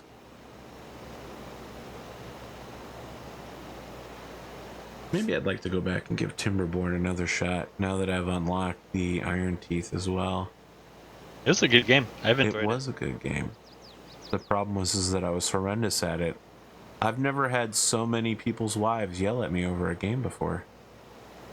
There were 3 different wives who were like, hey, you need to tell the guy playing this game that he's bad at it, and he just killed 17 beavers because he wasn't paying attention to the headwaters. And they all died of starvation. Yeah. It was a new experience for me, getting wife shamed. You didn't get your dam built fast enough, and they all ran out of water. Yeah, well, that only happened once. The food dying thing happened many times. I don't know if you watched my Timberborn series, but I started getting a pressure problem where I would have a rogue wave about every 15 minutes. It was really bad. Like, it would just wash out the field and kick out. It would flood everything. That's what ended up outdoing me, is I forgot to change one of the locks. What are they called? Yeah, one of the locks that I had way upriver, and so it back flooded the side. Instead of going down the channel, it went down the side through the whole base and just flooded all the farmland. Yeah. And even immediately lowering it, it took forever for the water to go away before they'd start farming again. Yeah. I think I went from like 180 beavers down to like 25. And went, okay, well, this one's about over. Well, I mean, the thing is, though, is that the population will expand extremely rapidly, right? Because they'll just start making new beavers as long as there's open. Now it'll be like I mean, if you went from 180 to 25, that means you have something like 160, 155 open child slots, which means your whole society will be working to get enough food for all the children. But once the kids are old enough, you know, they age pretty quick. Oh god, I'm fucking stuck on this thing. You'll be back in business, back in delicious tree eating business. You destroyed your front wheel, Hashin? That's terrible. Well, I hope you had corporate insurance on your vehicle. Otherwise, you're probably in a lot of trouble, buddy.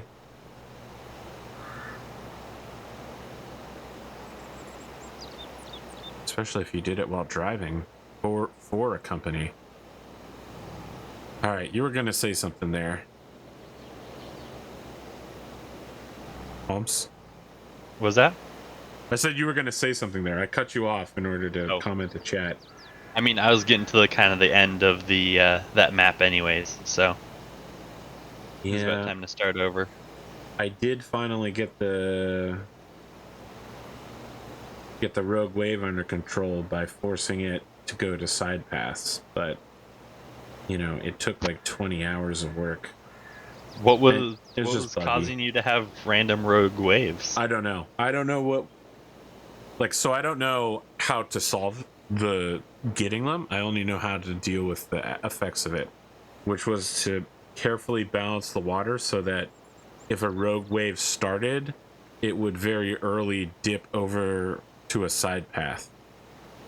And so the side path would deal with it, and then, you know, the sun would bake that water out on a floodplain somewhere where it wasn't affecting me.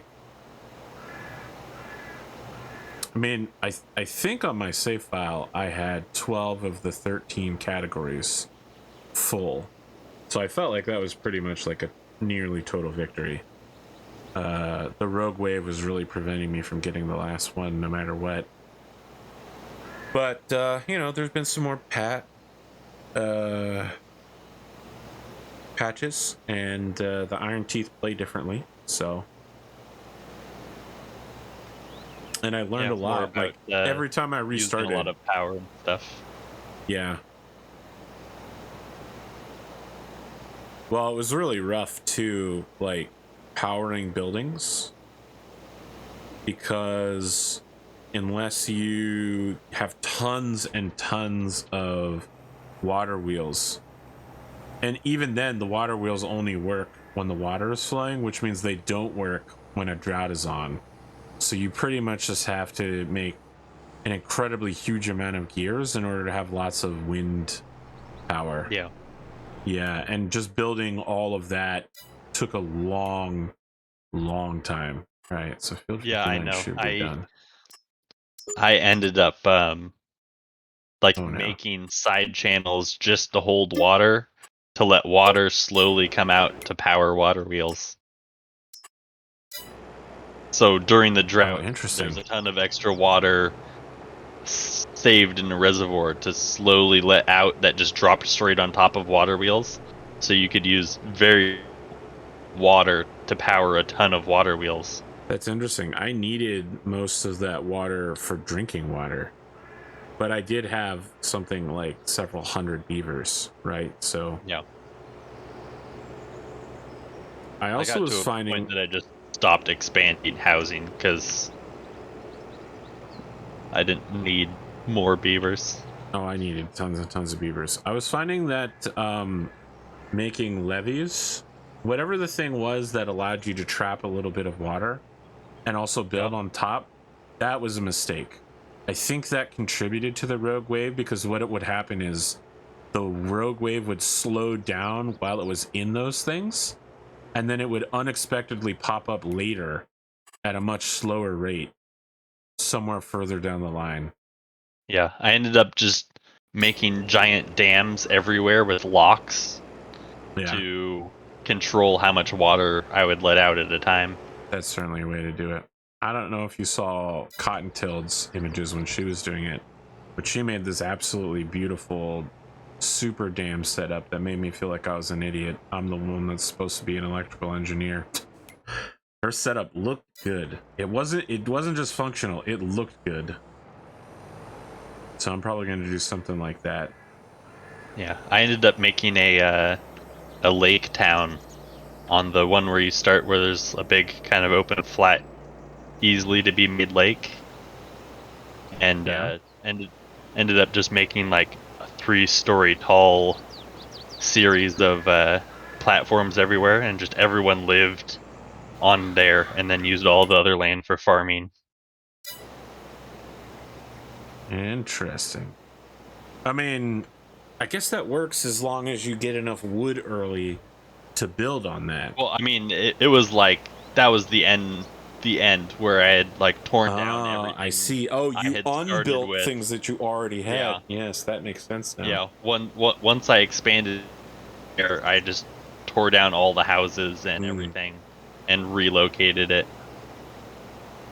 That's smart. So relocated all the industry to where the power was, and then all the people in just giant apartment blocks, basically, to giant lake town. You know, I never thought to do that. I was really attached to leaving everything where it was. And as the first type of beavers, whatever the iron tooth aren't, you do need a good amount of land in order to get those underground storage places that are truly excellent. I mean, they just give you so much storage space.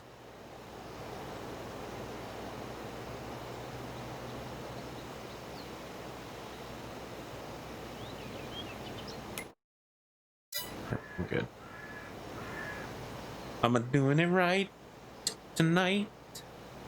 I just saw the guy who made Toonami tweet that he was surprised that it's still been going on for about 22 years. He thought it would only last for a few weeks, and you know, he basically created a job for himself.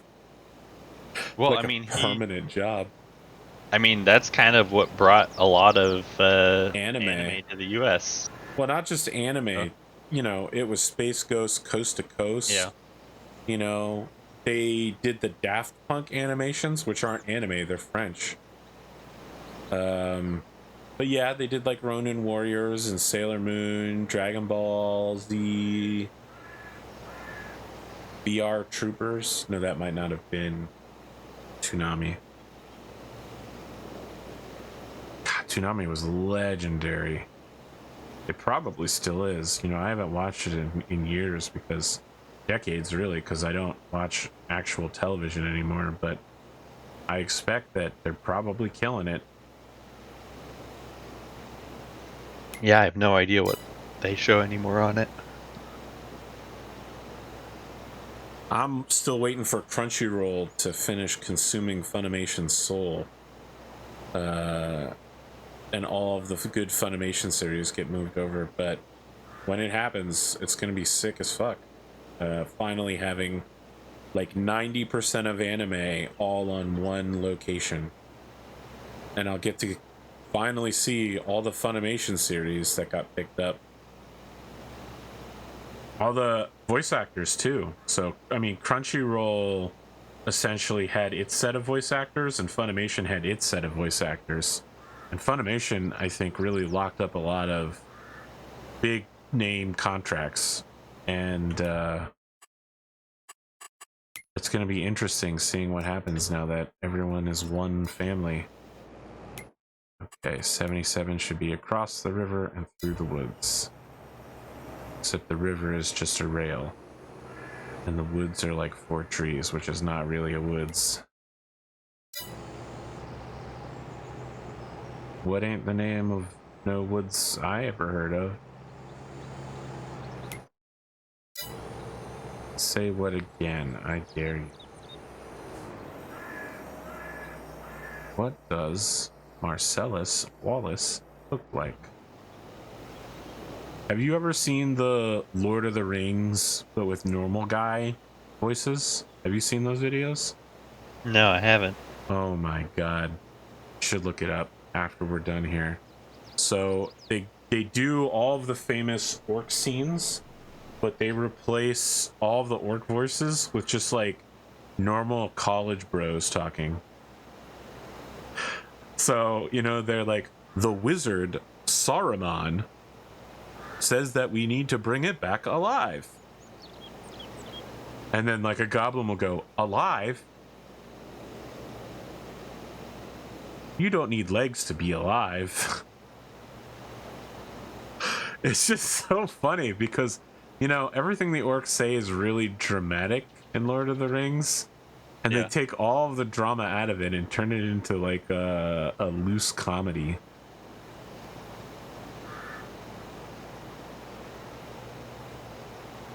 Serial Experiments Lane? No. Okay, I'm good. You don't need to link me Serial Experiments Lane. I'm good. I'm good, thank you. I don't need it. I'm good.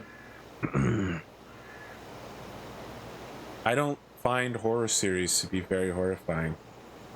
I've never been very impressed with horror series in any category. I just don't feel horror in the same way other people do.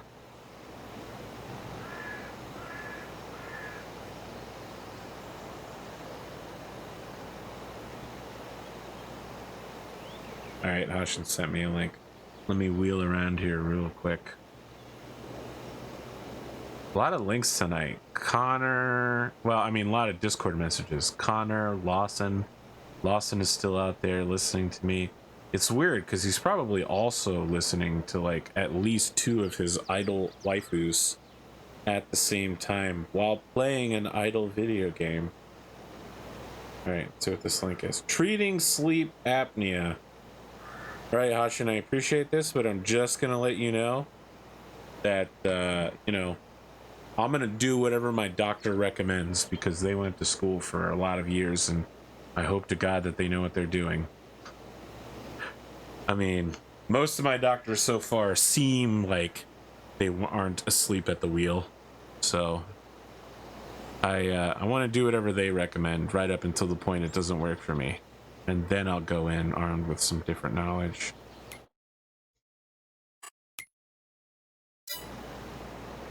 Wow, now that I think about it, that means that I trust doctors more than I trust the general public, which I think is okay. It's nice to know that I instinctively have trust in someone. I felt like maybe I'd lost that forever, but it's not true.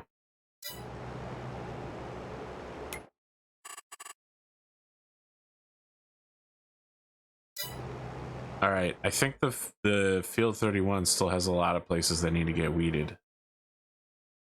Okay. So I'm gonna go over there and just chemical spray the hell out of it. I found the A hoe? yes. There's only one of them, and we need $700 to buy it. We have way more than $700. Feel free to No, go ahead. it's 52,000. Oh, well, I'll just chemical spray it then. Or alternatively, you can buy it for the future after selling some of the eggs. That's using our brains. I was grabbing some hay bales to sell, but Yeah, that works too. Do whatever. You know what? Do what you gotta.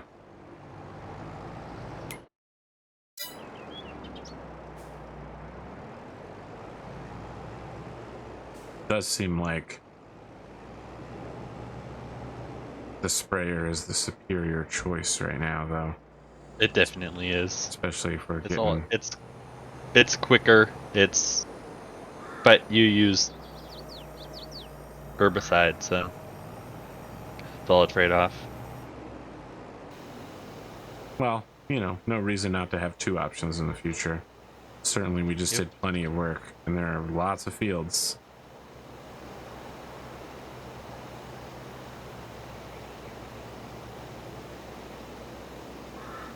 Well, I think we got at least 2 to 3 more weeks of satisfactory. I don't know what I'm going to do after that, because we already did Factorio.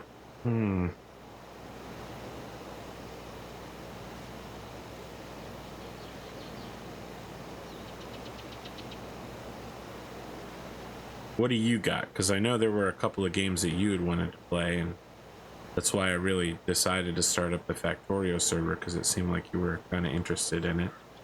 Yeah. You got any other cards up your sleeve? For multiplayer, Yeah. big multiplayer games? Listen, it doesn't have to be big. I know. I don't know. We ain't Not pulling really. no 100-person server to do a Hell Let Loose in-house game. That's for sure. That's for sure. Oh, do we need to weed the grapevine? It seems like we do. I mean, when I ran over it, it definitely was taking some of them out, so... Yeah, I think we're gonna have to... After I sell this stuff, I'll run over that with the machine as well. I mean, the next Total Warhammer episode drops the next time we play Total Warhammer. So James is out of Australia for the next 10 days. So we're not going to do any Something Rotten in Kislev. And the multiplayer game we didn't play this week because Holmes, yep. I mean, it's not your bad, as you just weren't available. Listen, you don't know the audience shit. Don't worry about the audience. I'll deal with them. You don't know the audience shit. Not the audience, you guys. Okay, well, you also don't know us shit either. I think we're playing this week on Thursday, so the upload should be out on Friday or Saturday. And then Goodfelden said that he won't be here in 2 weeks, so it's gonna be rough. It's gonna be rough. It's gonna be a while before you see some more Total Warhammer 3, and I'm really slowing down to not finish out my... We do play on Thursdays, but we didn't play this week. My single player games, because I'm waiting for the 1.1 update patch. Because I could just get out here and crush my Kislev game. Like, I could finish it. It would probably take me 60 or 70 more turns, but there's really no one left to challenge me at this point. I'm on a Warpath. And I mean, Kislev is just super strong. It's not like Khorne where there's a lot of drawbacks and you have to get around it and your economy is absolute dog shit.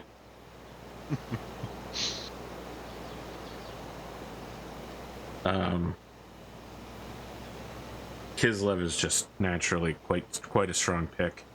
I want to get the updates just so I can start seeing what that's like. And I'll use it to rethink my strategy in our multiplayer game, since I'm also playing an alternative form of Kislev there. I think I'm going to start naming my units in the multiplayer game as well, because it seems like usually there's like long periods of time where I'm waiting for somebody else to move. So it might be worth my while to like name my units, get a little roleplay going on, and just be like, huh, you were defeated by the 2nd Bear Legion. This is the 3rd time you've been defeated by them, the forces of Khorne. Prepare to eat shit next time you face them too. The 2nd Bears, a name you'll learn to fear. Immortals, we'll put that name to the test.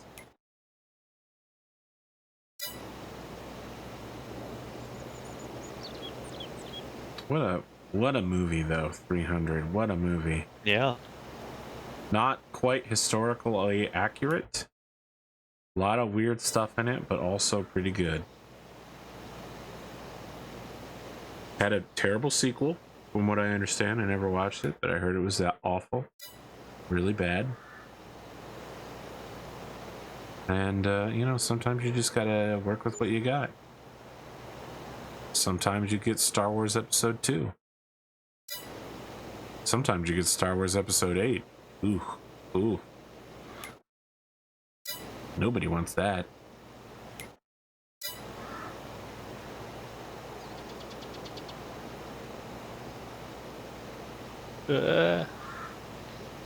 Traffic in this game. It's almost more unpredictable than people.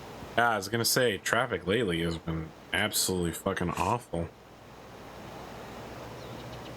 So that's just a rehash of last week's discussion.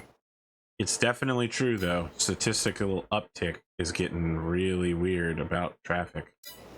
Well, I mean, there's also normally a uptick in traffic incidents after daylight savings as well. I mean, my traffic problems in the local area started way before daylight savings, several weeks. I know, but yeah, I agree with you. Everyone loses an hour of sleep, and can't lose what you never had. Now, actually, I've been sleeping kind of well lately. I feel like all this medication just got me, just holding me over until I get that sleep apnea doctor. We'll see. I don't mean to sound like an alcoholic, guys, when I say that I'm looking forward to having alcohol again, by the way. I just like having an occasional drink of a nice, good flavored, sweet beverage. I do as well. Yeah, but you know, I have a audience that includes several people struggling with it, and I don't want them to assume that I'm mocking the experience in any way, or that I might also suffer from an alcoholic addiction. No, my addictions are to the waifus. No, wait, I already said that wasn't true. I was gonna say, I thought you said you gave up the waifus. I know, I did.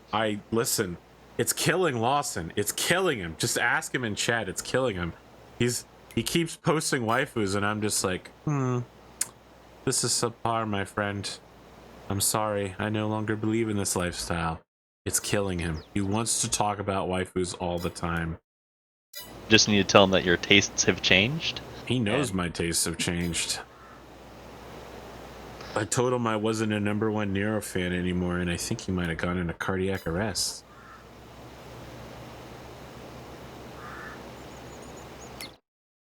Chad is actually asking Lawson.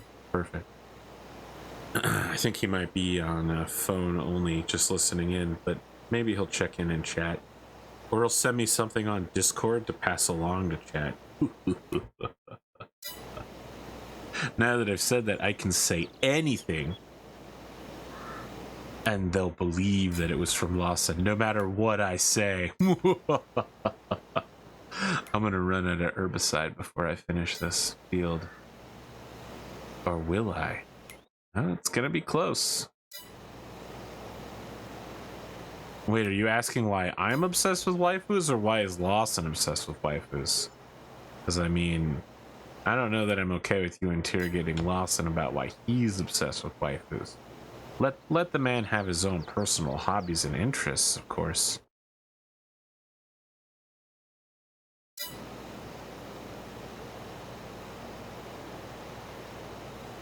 It's not enough to ask a man why he shrimps. It's just enough to ask him if he shrimps. I'm so wise, incredibly wise. Mega brain genius. All right, I was gonna spray the grapes. I'm about to spray these grapes.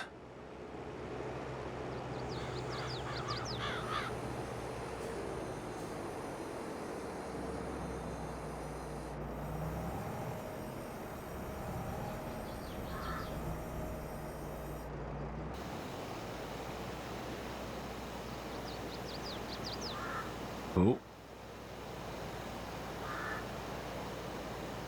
Well, Jim, maybe one day again soon we'll do some more escape simulator. Once they've built up a private collection of like user-made things. There are people who are doing like escape simulator where 2 people do single player and then do like timed runs to see who can finish first. Like competitive escaping. I thought that was interesting.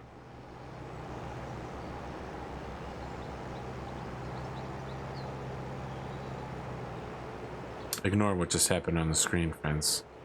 That sudden object flying at incredible speed that wasn't a UFO. It's just swamp gas.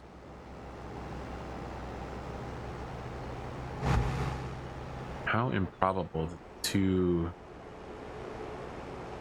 propellers are in sync with each other. Well, I guess I could say that I want it that way.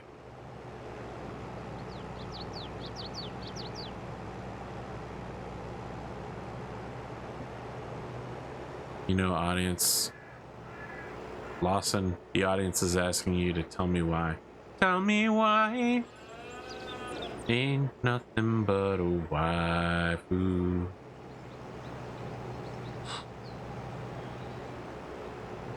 Oh. Alright, well, that's a car accident waiting to happen.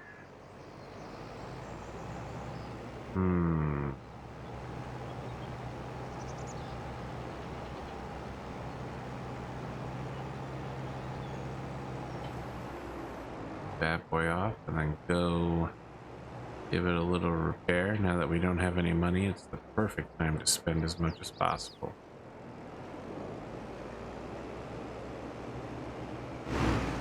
Oh, you already did this field. Well, never mind then. Well, before you go, we do need the grapes. I didn't fully do both lines of the grape row. It's not showing up on... It's not showing up on the map, but it definitely in person shows up. Okay, well when you spray them, they stay there, they just kind of turn a gray color. Okay. Alright, well, I guess we can jump ahead. Well, what's tomorrow's task, according to this calendar? We don't have one. We're kind of just waiting for the wheat harvest in July then, right? Yeah, or whenever the next set of weeds pops up and stuff. Oh, yeah, that makes sense. That makes sense. Might be worth stopping in and taking a look at the animals before I jump time forward. Before I take too many extreme risks. Because as you know, I'm an extreme risk taker. I do things like go outside my house twice a month. I'm a wild man. Alright, we got plenty of food, straw, and slurry here. I guess the question is 5,400 milk a lot. Doesn't sound like a lot.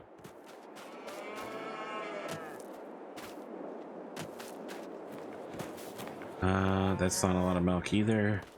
Basically, don't have a lot there. I mean, the only thing as far as the milk is that only so much gets produced or gets turned into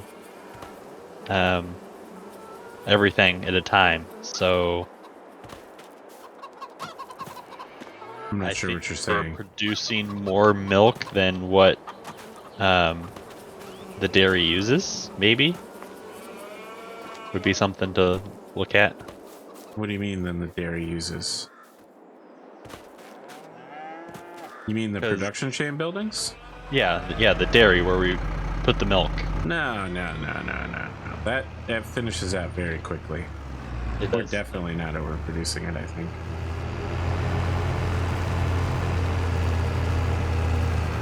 You have some honey as it in shows there. here, we still have 9,000 liters of milk. Really? In the dairy itself. We do have tons of... Oh, wait. But is the dairy actually running, I guess is the question. I might have turned it off. We're making butter and cheese. Wow. Is it just producing really slowly? So we turn 15 milk into 13 butter 480 times a month. So that's... There should be a lot more butter then, right? Grab a calculator.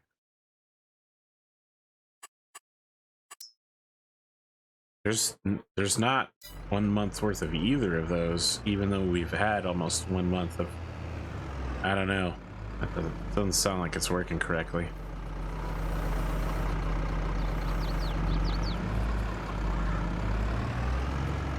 Yeah, something... I don't know. We'll see how it works. Yeah. Well, I'm gonna run this honey over to the cereal factory. Hey, sounds good. And then I'll look at... Wait, do I need a weight to do this? Where did the weight go?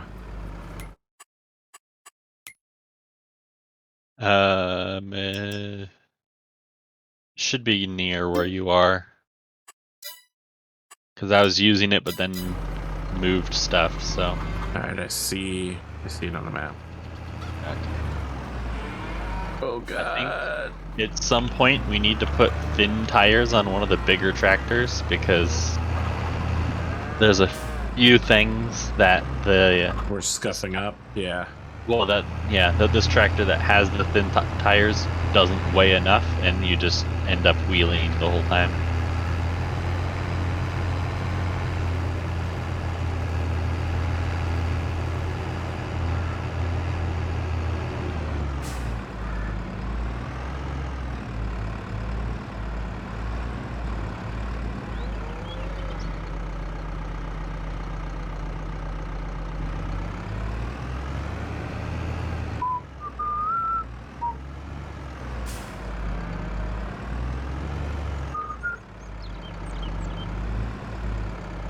I never wanna hear you say.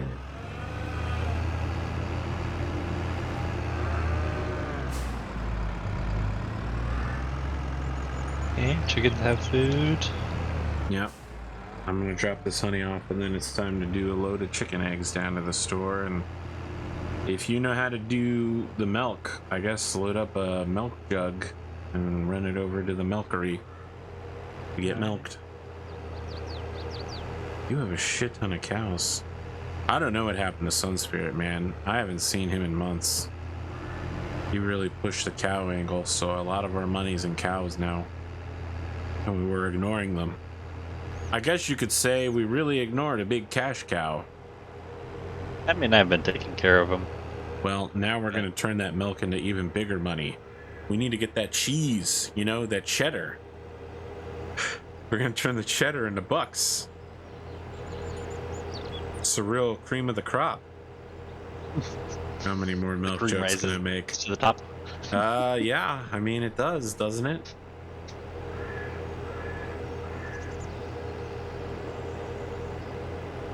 Man, I saw that was how you make the Benihana steak sauce for hibachi. was by adding heavy cream to a steak sauce, and I was like, what the fuck? Is that real? And it is real. That's crazy, man. What was that? You know Benihana hibachi sauce, like steak sauce? It's like a... Yeah. Yeah. They make that by adding heavy cream to a steak sauce. Okay. It's crazy. I mean, I wouldn't have thought to add cream to a steak sauce to make something. I've been adding cream to some weird shit lately, man. I made a cream sauce with Philadelphia cream cheese. That was pretty dope. Yeah, Right. I saw you talking about that. Yeah. With some tomato paste and some other stuff. I made like a nice, almost like a tomato blush sauce, but more creamy.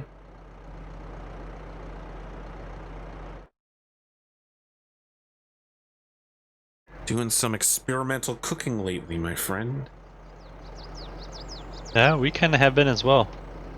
With more so just for the gluten-free kind of stuff. So Did last somebody night we recently had get diagnosed with a gluten allergy? Ah. I was saying, did someone in your family recently get diagnosed with a gluten? Not diagnosed, but my wife started going gluten-free.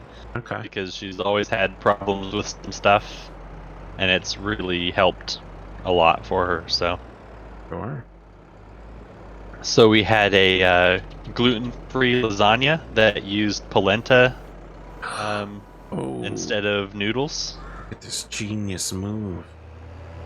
Yeah, that sounds pretty good. I mean, you can hardly go wrong with polenta. It's a nice base. Yeah, we've started doing a lot of stuff with polenta lately, so I'm thinking this week I want to do a paella.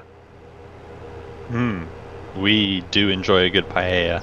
Or like a crab boil. I tried to get a crab boil last year, and Glimo was like, hey, if you're gonna get a crab boil, go to this place, because his wife's family lives in Delaware, quite near where I'm from here. Yeah. I mean, to be clear, when I say where I'm from, it's just where I currently live. I was born in Pennsylvania, and I lived there for 2 weeks before they moved.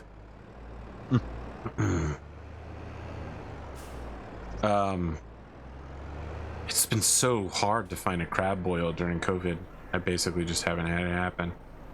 Or even just like a crawdads. I just want that like warm, brothy liquid plus seasoned potato plus, corn on the cob, and just get, like a bunch of good stuff in a bowl, and then crack open a few crabs. I mean, listen, crab is the least favorite meat in the crab boil, right? I want the crawdads, I'm not impressed by crabs, I'm sorry.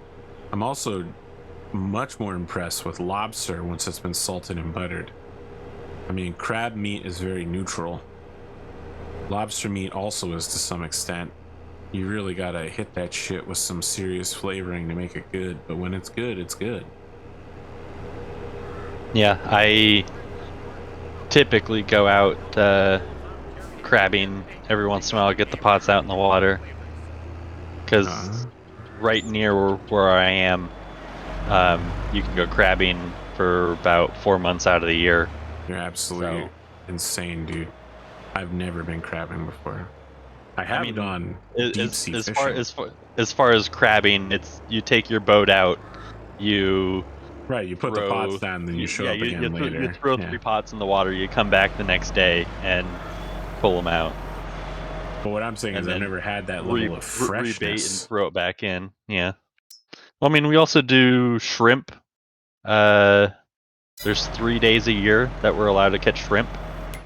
So same thing, although you only ever let the pots sit in the water for about an hour and a half before you pull them.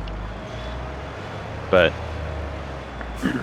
we normally end up with like, you can get a max of 80 per person in the boat, including the kids and stuff. So you put 6 people in the boat, you go back to the house, drop off all the kids, get more kids, more people, go back out. You can only get a max of 80, he says. Listen, in Delaware, you can only bring back like 10 pounds or less of fish on a trip. We had to get special Maryland permits to go get drum fishing in the middle of the night. God, that thing was enormous. There was one year that my brother and I went salmon fishing, probably 3 or 4 days a week before work. We ended that summer with like 150 pounds of smoked salmon each, besides eating salmon for dinner 2 or 3 nights a week. Do you smoke your own salmon? Yeah. Wow, you really live a very different life from me. That sounds great. I fucking love smoked salmon, man. I haven't had it in years because you can't get it around here anymore. I'm hoping in the next couple of years to start taking up elk hunting and are you doing see where that goes. Bow, crossbow, or gun? Rifle. All right, 223. 308. 6. 308. Okay, well, shit. Thing is like the average, because it's up in the mountains / the east half of the state. So normally you're looking at like a 400-yard shot. I mean, that's a big round, right? A 308. Yeah, that's my recollection. You know, it's like a fucking it's phone a 30, size. 30 caliber. Yeah.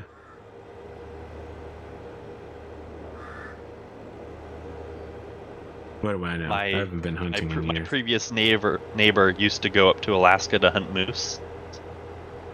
Oh god, well they're ornery. You know, they'll attack your ass. Yeah, I saw. And they're huge, dude. A couple weeks ago from a person I know up in Alaska that got out of his truck at home, and a moose charged him, and he shot and killed it with his 9mm. Really? Yeah. I mean, did he use the whole magazine? Well, he did, but he made it like right in between the chest bones and managed to get a bullet into its heart while it was charging him. Well, that's one way to do it. But I wouldn't have thought you could drop a moose with a 9mm. Well, I mean, big man. People have killed almost every big game in the world with a 22 long rifle. Yeah, but I mean, those are experienced shooters who are hiding and taking a heart shot under calm conditions. Well, I mean, most of those shots were all shots through the eye of stuff. So, but yeah.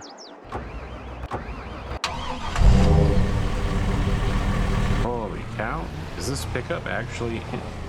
Wait, inside the building? Yeah. Oh my god, how do I open the building? You just walk first. It's not working. I can't get it open. Oh, there we go. You're insane. I don't know why we never use this. This is super cool, but also I got trapped inside. I mean, it's cool, but the placement, you can't get stuff in or out if there's crops growing. Oh, you're right. That does mean that the person who placed it there was a total moron. God, I wonder who that idiot was so I could give him a good talking to. I think we're ready to advance time. I'm getting the flatbed to get the chicken eggs. Okay, well, I will grab wherever that green tractor is with the front loader. Flat? And meet you over there. Where is the flatbed?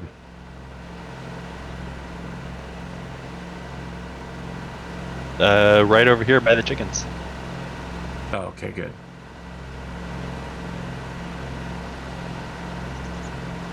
New idea. Oh, sorry, this is from chat. New idea. Grilled cheese, but toasted hamburger bun, butter, and skillet with the cheese in the outside part of the bun better than most I've made.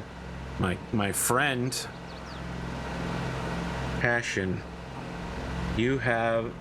listen, you've had grilled cheese, but you have not experienced grilled cheese. I will now grant you the deepest advice. for which you do not need to thank me. Yes, I know that I'm a superhero who's about to save your world, but I'm just a humble mortal man. And that is, if you're going to make grilled cheese, don't use butter on the outside. Use whole mayonnaise. Not low fat, regular ass mayonnaise. It will change your life. I normally put a little bit of that on the inside of the grilled cheese. Okay, the truck can't use that one, so I guess I need to get a tractor. No, the gray one over there. Yeah, I couldn't get the gray one on there. That's the one that only hooks to the truck. Well, I couldn't make it work. I swear I have video evidence. Guess I'll give it another shot. Alright, I feel like I'm having you do all the work. For my incompetence, let's see here. Fasten. Alright, that worked. Yeah, man, mayonnaise on grilled cheese is a life changer. You will experience... You'll only experience it for the first time once, so you better be ready to enjoy it. I know, I hadn't ever heard of people not grilling, but like frying cheese to the outside of grilled cheeses before. Ooh. Until just the other day on the cast iron cooking. Alright, I'm gonna need you to push me because I'm stuck. I've managed to get all 4 wheels off the ground.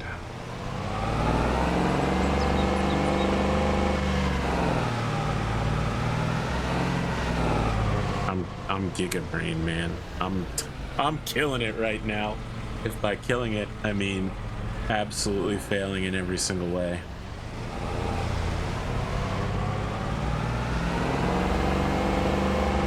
Ooh, I don't know what you're about to do here, but pretty worried. All right, there we go. Thank you. I don't know what it's going to take to back into this thing. Is this all the eggs? Yep. Okay. So tires turn the right way. And they're kind of turned the right way. Oh, it did work this time. Oh, I can't be all the way back. Wow. Interesting. All right, what do we do with eggs? We just outright sell them at the fast food place, right? Currently, they are selling at...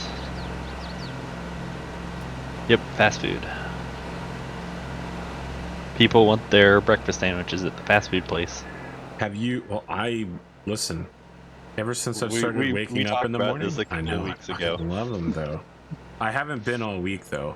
I actually probably haven't been in about 2 weeks, but I fucking love breakfast sandwiches. I enjoy making my own breakfast sandwiches to the microwave in the morning, using onion bagels and sausage patties. Oh my God. Especially with some Swiss cheese on it. Now, have you done the McDonald's style egg before? Oh, as far as which way? Okay, so this is actually pretty cool. You can do it at home. So you take an empty like tuna can or like a large cat food can that's been cleaned out, crack the egg into it, and then you either bake or steam the egg, and then it turns into a very easy to get out hockey puck of egg. I mean, listen, I'm gonna be honest with you, that's the best part of a McDonald's sandwich, right? They use kind of subpar bread, questionable sausage, and yeah, the cheese is okay, but the egg is always made fresh on the spot in a steaming drawer, so it's always fresh and good. They can't remake it. It's almost poached, but fried at the same time. Oh my God, it's so good. I guess it'd technically be like a hard boil. It's not fried at all. The egg? Yeah. Zero fry. Yeah. Well, I mean, that like fried egg kind of idea of, but I guess it's more of a hard boil. Yeah. It's good though. It's moist. Did we get all those contracts done? Did we? I thought we did. Okay. Yeah. Just want to check. Cleaned them out. That's all. Moving time forward. I think I can go for like another 30 minutes. I'm feeling all right. I got to get up at 7 a.m. tomorrow to do the vents. So, you know, I have a company that comes in and does like all my industrial vent cleaning and then swaps the filter out. And tomorrow's the day, so I gotta get up for me kind of early.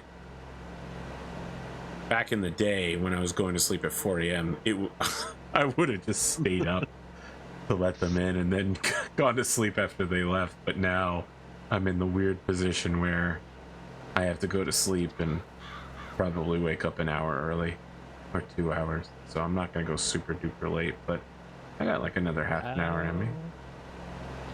How many fit in this thing? I think we're at max capacity for cows. Yeah, that sounds right. Sunspirit insisted that we get tons of cows. So that means we can start selling a couple of them off, so that way they'll have more. Ooh, that's a good point. Yeah, go ahead. I will get one of those bigger tractors. You want me to stop time going forward then? Nah, you're good. Okay. Just watch see if weeds pop up on those fields, and we did take the milk tank, right? yeah. I mean, after a month passes, we'll have a bunch more, but still. Sure. So is each field at max capacity? Because this one's only got 8 cows in it. So I don't know how many. Yeah, the small one only holds 8. The big one holds 46. And then we're at 46 on that one as well? Yeah. Well, I think we should probably, you know, cut it down to 3/4 on each one, right? Take 2 from the 8 and, I don't know, take 10 from the 46. Just to open up spots for more baby cows. Look at that rain coming down in the night. That's beautiful. Midnight rain. Nope, that's purple rain. I hear that a lot during football season. Purple rain? Really? Because I go to University of Washington games that are colors are purple and gold. I guess that's kind of weird. So it's they are always saying purple rain, but spelled like REIGN. Yeah. Yeah.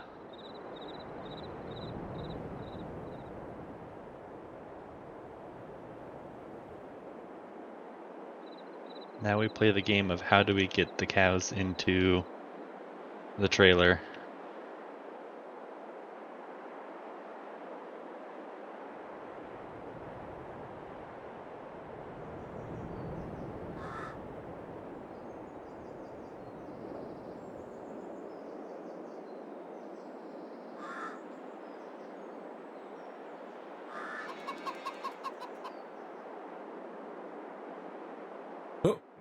Wow, sunlight at 5:30 a.m.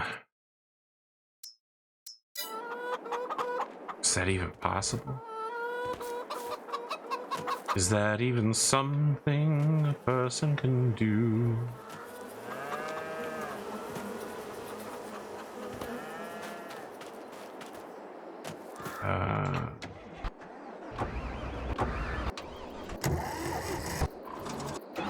Do you have the green forklift tractor? Oh no, here it is. Took an awful lot of time to get to it, but it's time to go pick up that honey. Since apparently it maxes out at 400 honey every single time. I don't think we get more than that, so. We can put down a another spot that collects it.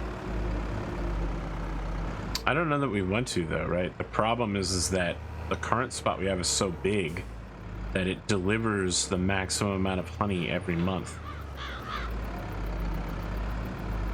I think, right? It just delivers 1 pallet and then it sits there and waits for us. Well, either way, this is a totally full pallet, so I'm just gonna run it on down to the cereal factory. Sounds good. I've got 6 cows in my trailer. Sounds good.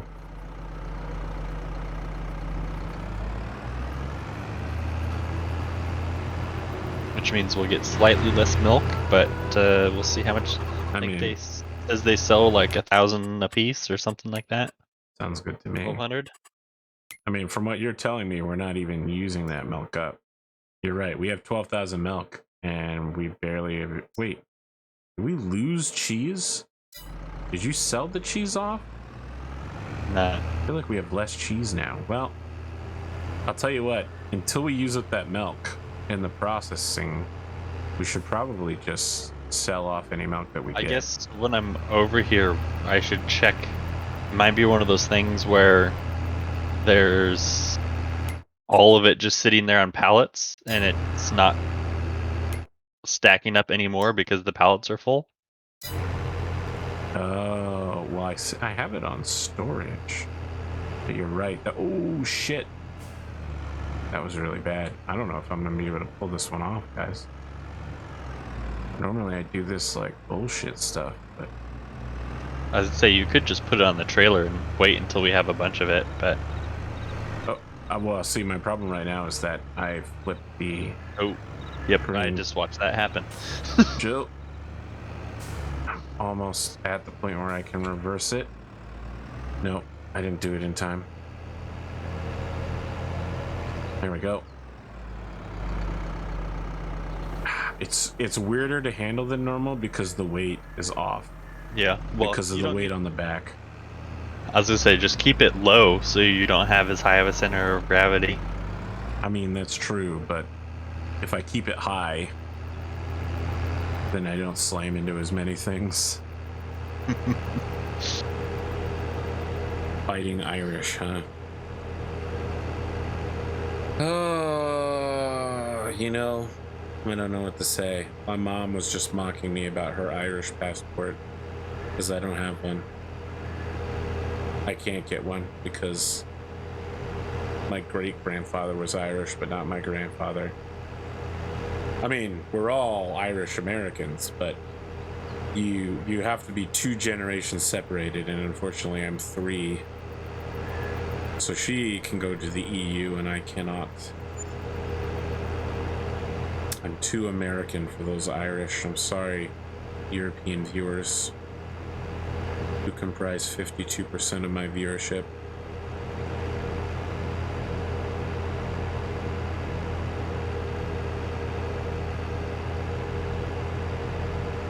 You know, I was looking at some pretty interesting changes. I have a 50% subscription rate on YouTube, which means that almost all of the people that watch me, roughly half the people that watch me are subscribed to me, which is quite high from what I understand. It's normally closer to about 30%, which was also where it was last time I checked it. And only 0.4% of viewers watch my videos through notifications on YouTube. Almost everyone watches it in playlist. So, like, they watch it long after it's come out by binging it. You mean like me? Yeah, I'm not a good YouTuber. I don't have what they want to be a good YouTuber. That's what I'll say. I'm really a post-content guy where people wait until the series is over and then they binge it a year later and then they send me YouTube comments that are like, how come you didn't do this? And I'm like, my God, that was 5 years ago, dude. I don't even remember what you're talking about. I couldn't begin to tell you what I felt in that moment. I mean, that's kind of how most people that have tabletop is a lot of their content is. That someone finds a channel and then binges stuff. Right, but, you know, a lot of the big series, like, let's say Critical Role, they get, you know, thousands and thousands of viewers on initial release, and then, you know, 20 or 30,000 on the week of release. You know, you were totally right. In fact, the cheese is backed up. We're backed up on butter and cheese. We got a butter cheese backup. I'm gonna bring the truck over. I mean, if you just like move all the stuff out of the Oh, I see what you're saying. Just push it up and start stacking it next to the wall out of the zone. We should keep making more, so. You're saying I should pass the buck for another night with someone else. Oh, you just move it out of the way and we'll do it later. Yeah, that's what passing the buck is. Well, normally it's you're passing it on to someone else to do the work, but... That's the way, you really have to pass the buck, is to someone else. The buck stops with someone else, is what I'm saying. That's how I'm gonna do it. That's how Dad did it. That's how America does it. No, wait, that's a different quote. Ooh. Causing some problems, causing some real shit to happen.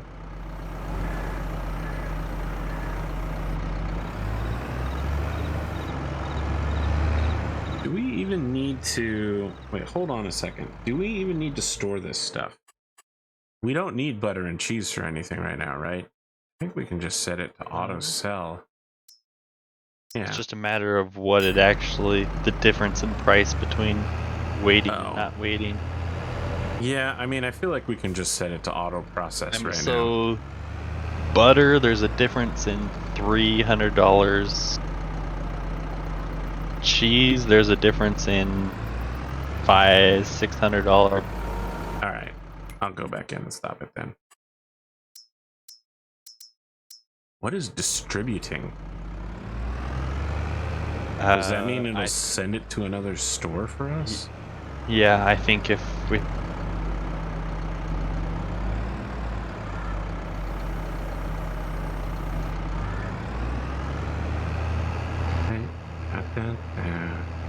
And this is crazy. Here's my number. Call me maybe.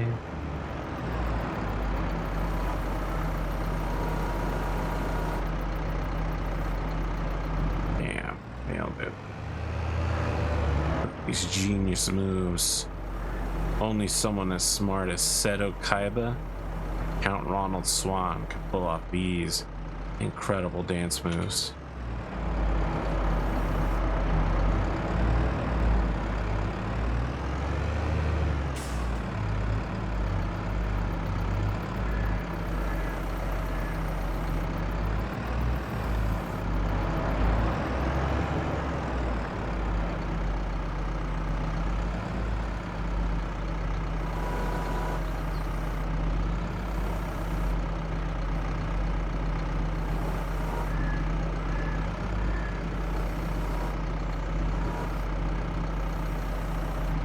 Oh yeah, that's right. That. Nice.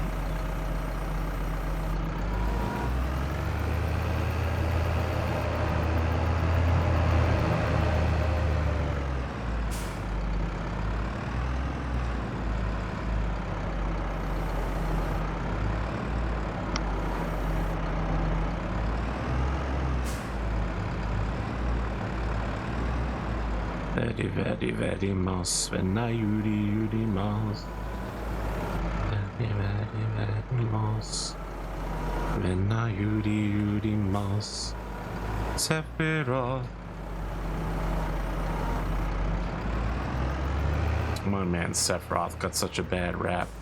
I mean, what crimes did he really commit beyond murder and arson and genocide?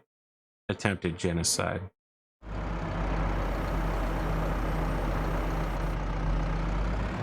Shouldn't we just forgive him? Shouldn't we just become one with the planet? Wouldn't that be better?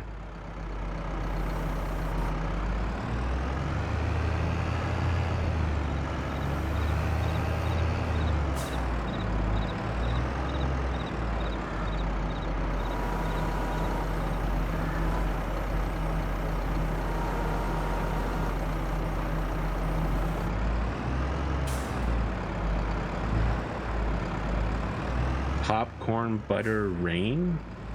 What? Why are you making popcorn butter rain? That's disgusting. I've seen people do some weird shit with popcorn butter, bro. I've seen some disgusting. Well, he says with the fork action, so I think he's just putting butter on a fork what and I'm drizzle doing. it. No, I think he might mean what I'm doing with the tuning fork here. The tuning fork? Yeah, the tuning fork of justice. You know, technically you can use knives as tuning forks, which is absolutely fucking crazy, but it does work. You don't get that dual fork action, but you can make a knife have a resonant frequency. You just have to hold it at its center of gravity very gently.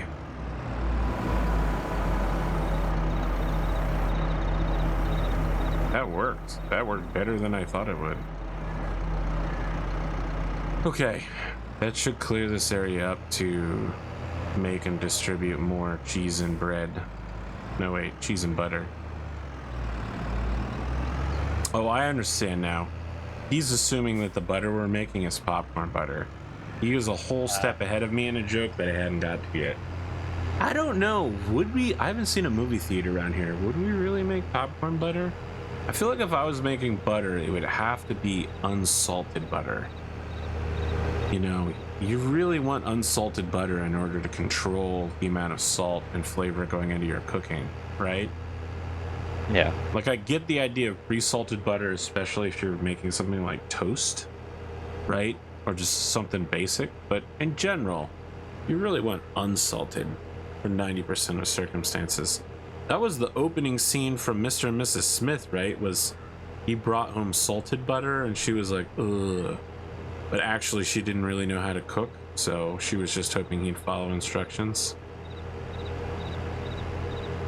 I had read my wife a joke of how it was like someone's mom never liked to use salt when she was cooking, and then would come over for dinner and be like, "Oh, your food is so flavorful. What's your secret?" Oh yeah, I read it. Yeah, I saw that. And I mean, my wife's mom is kind of that same way. So she's like, "Yep, that's my mom."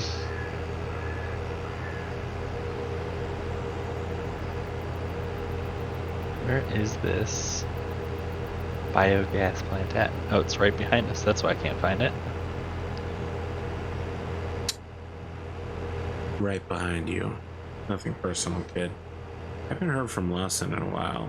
I think he might be irked about my giving up on waifuism. It was a big change in my life.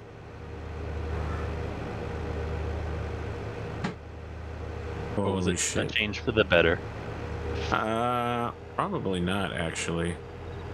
I just made a decision that these petty, small things in life didn't matter anymore, and that you really can't get joy out of anything anymore. Keep making this up as I'm going.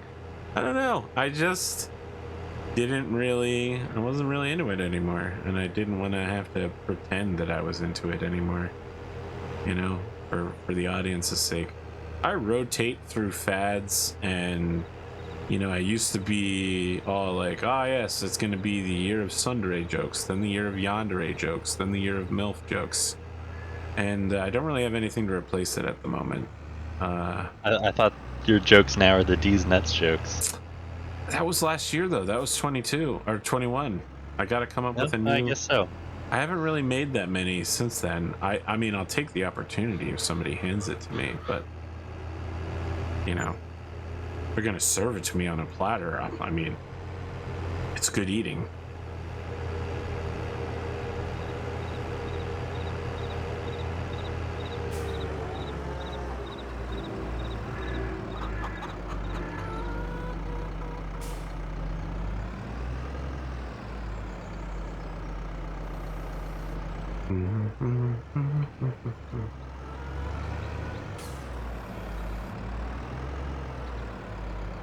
Hey, Jackie, one more thing.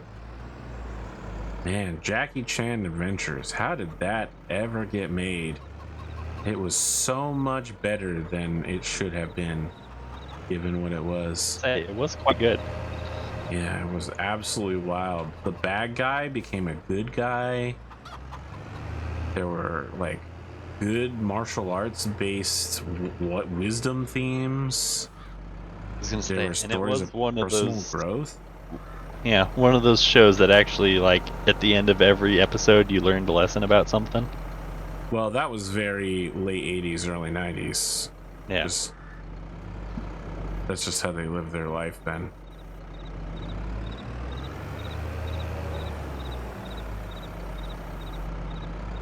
It was simply the thing to do at the time, like wearing an onion on your belt.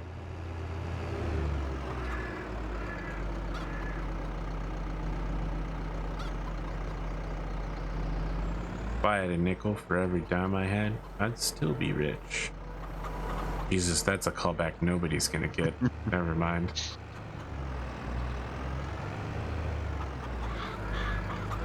That's 8-bit theater, by the way, for anyone that hasn't. At the very beginning where he harasses old people. You know, it's pretty rare to see a webcomic that actually reaches an ending, but 8-bit theater did a pretty good job. And they ended with the classic 4 White Mages, which they'd lampooned several times.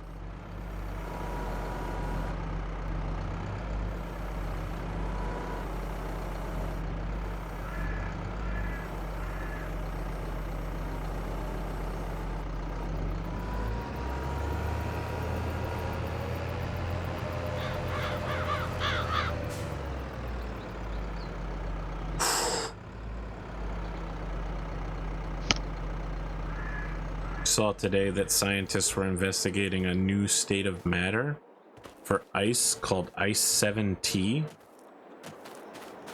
to try to explain why ice is so prevalent in like asteroids and on planets and yet life is not. And all I can think of is that they're really trying to avoid saying Ice 9. They want it though. They want to say Ice 9. Alright, is this black tank? Is that the water tank or is that the milk tank? It can be used for both. Why does it say it's damaged? Just being used.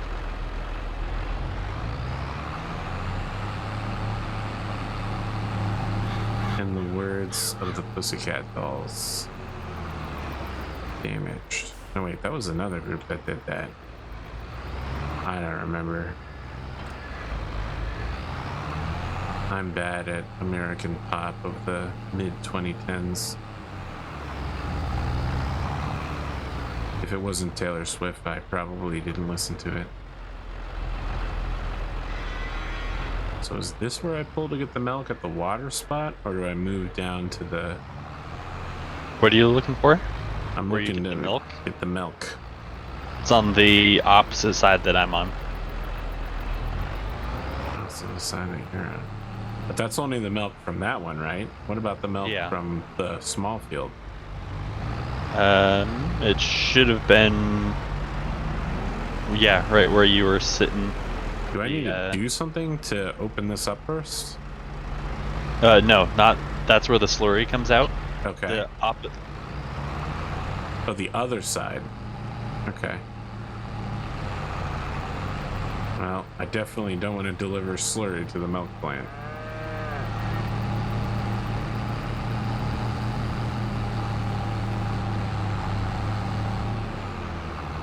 Best part of waking up is Folgers in your cup.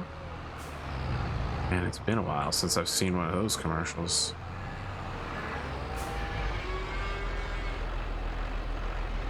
This doesn't seem to be it. You back, Holmes? Yeah. Do I need to open this thing up or something? I don't really... Doesn't look like I'm getting milk anywhere. Let's see here. It's by this door over here. Yeah, I tried stopping there. I didn't get anything.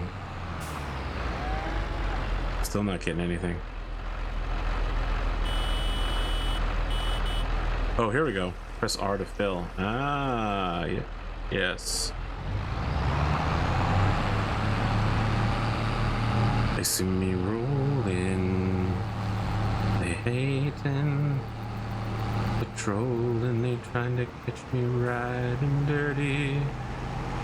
Trying to catch me riding dirty.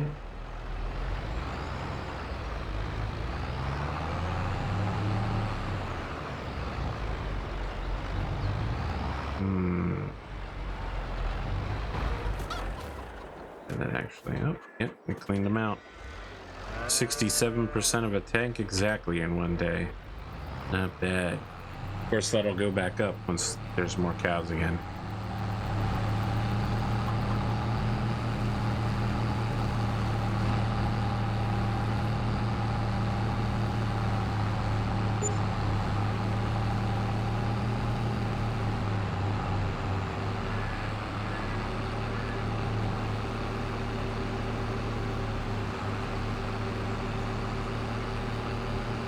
Wow.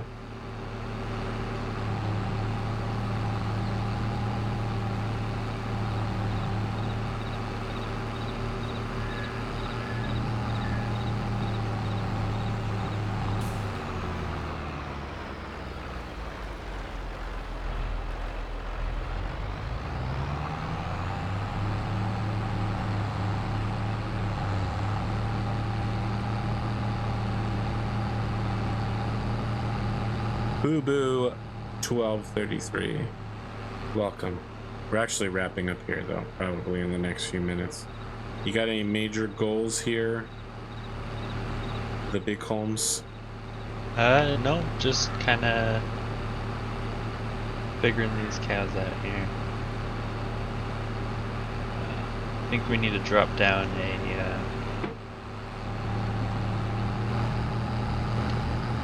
I don't know that you can figure cows out. They're a simple creature with a simple life. You know, this was a whole plot point for an entire episode of Firefly.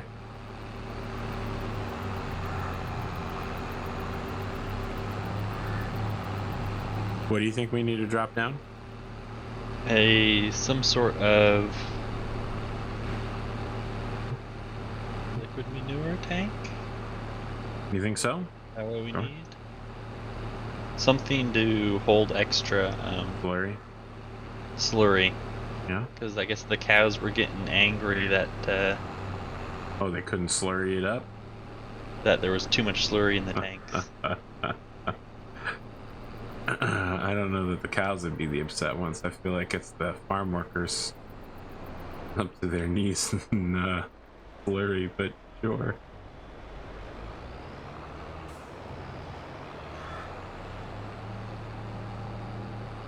Sounds like a title for a good book. Up to my knees in slurry.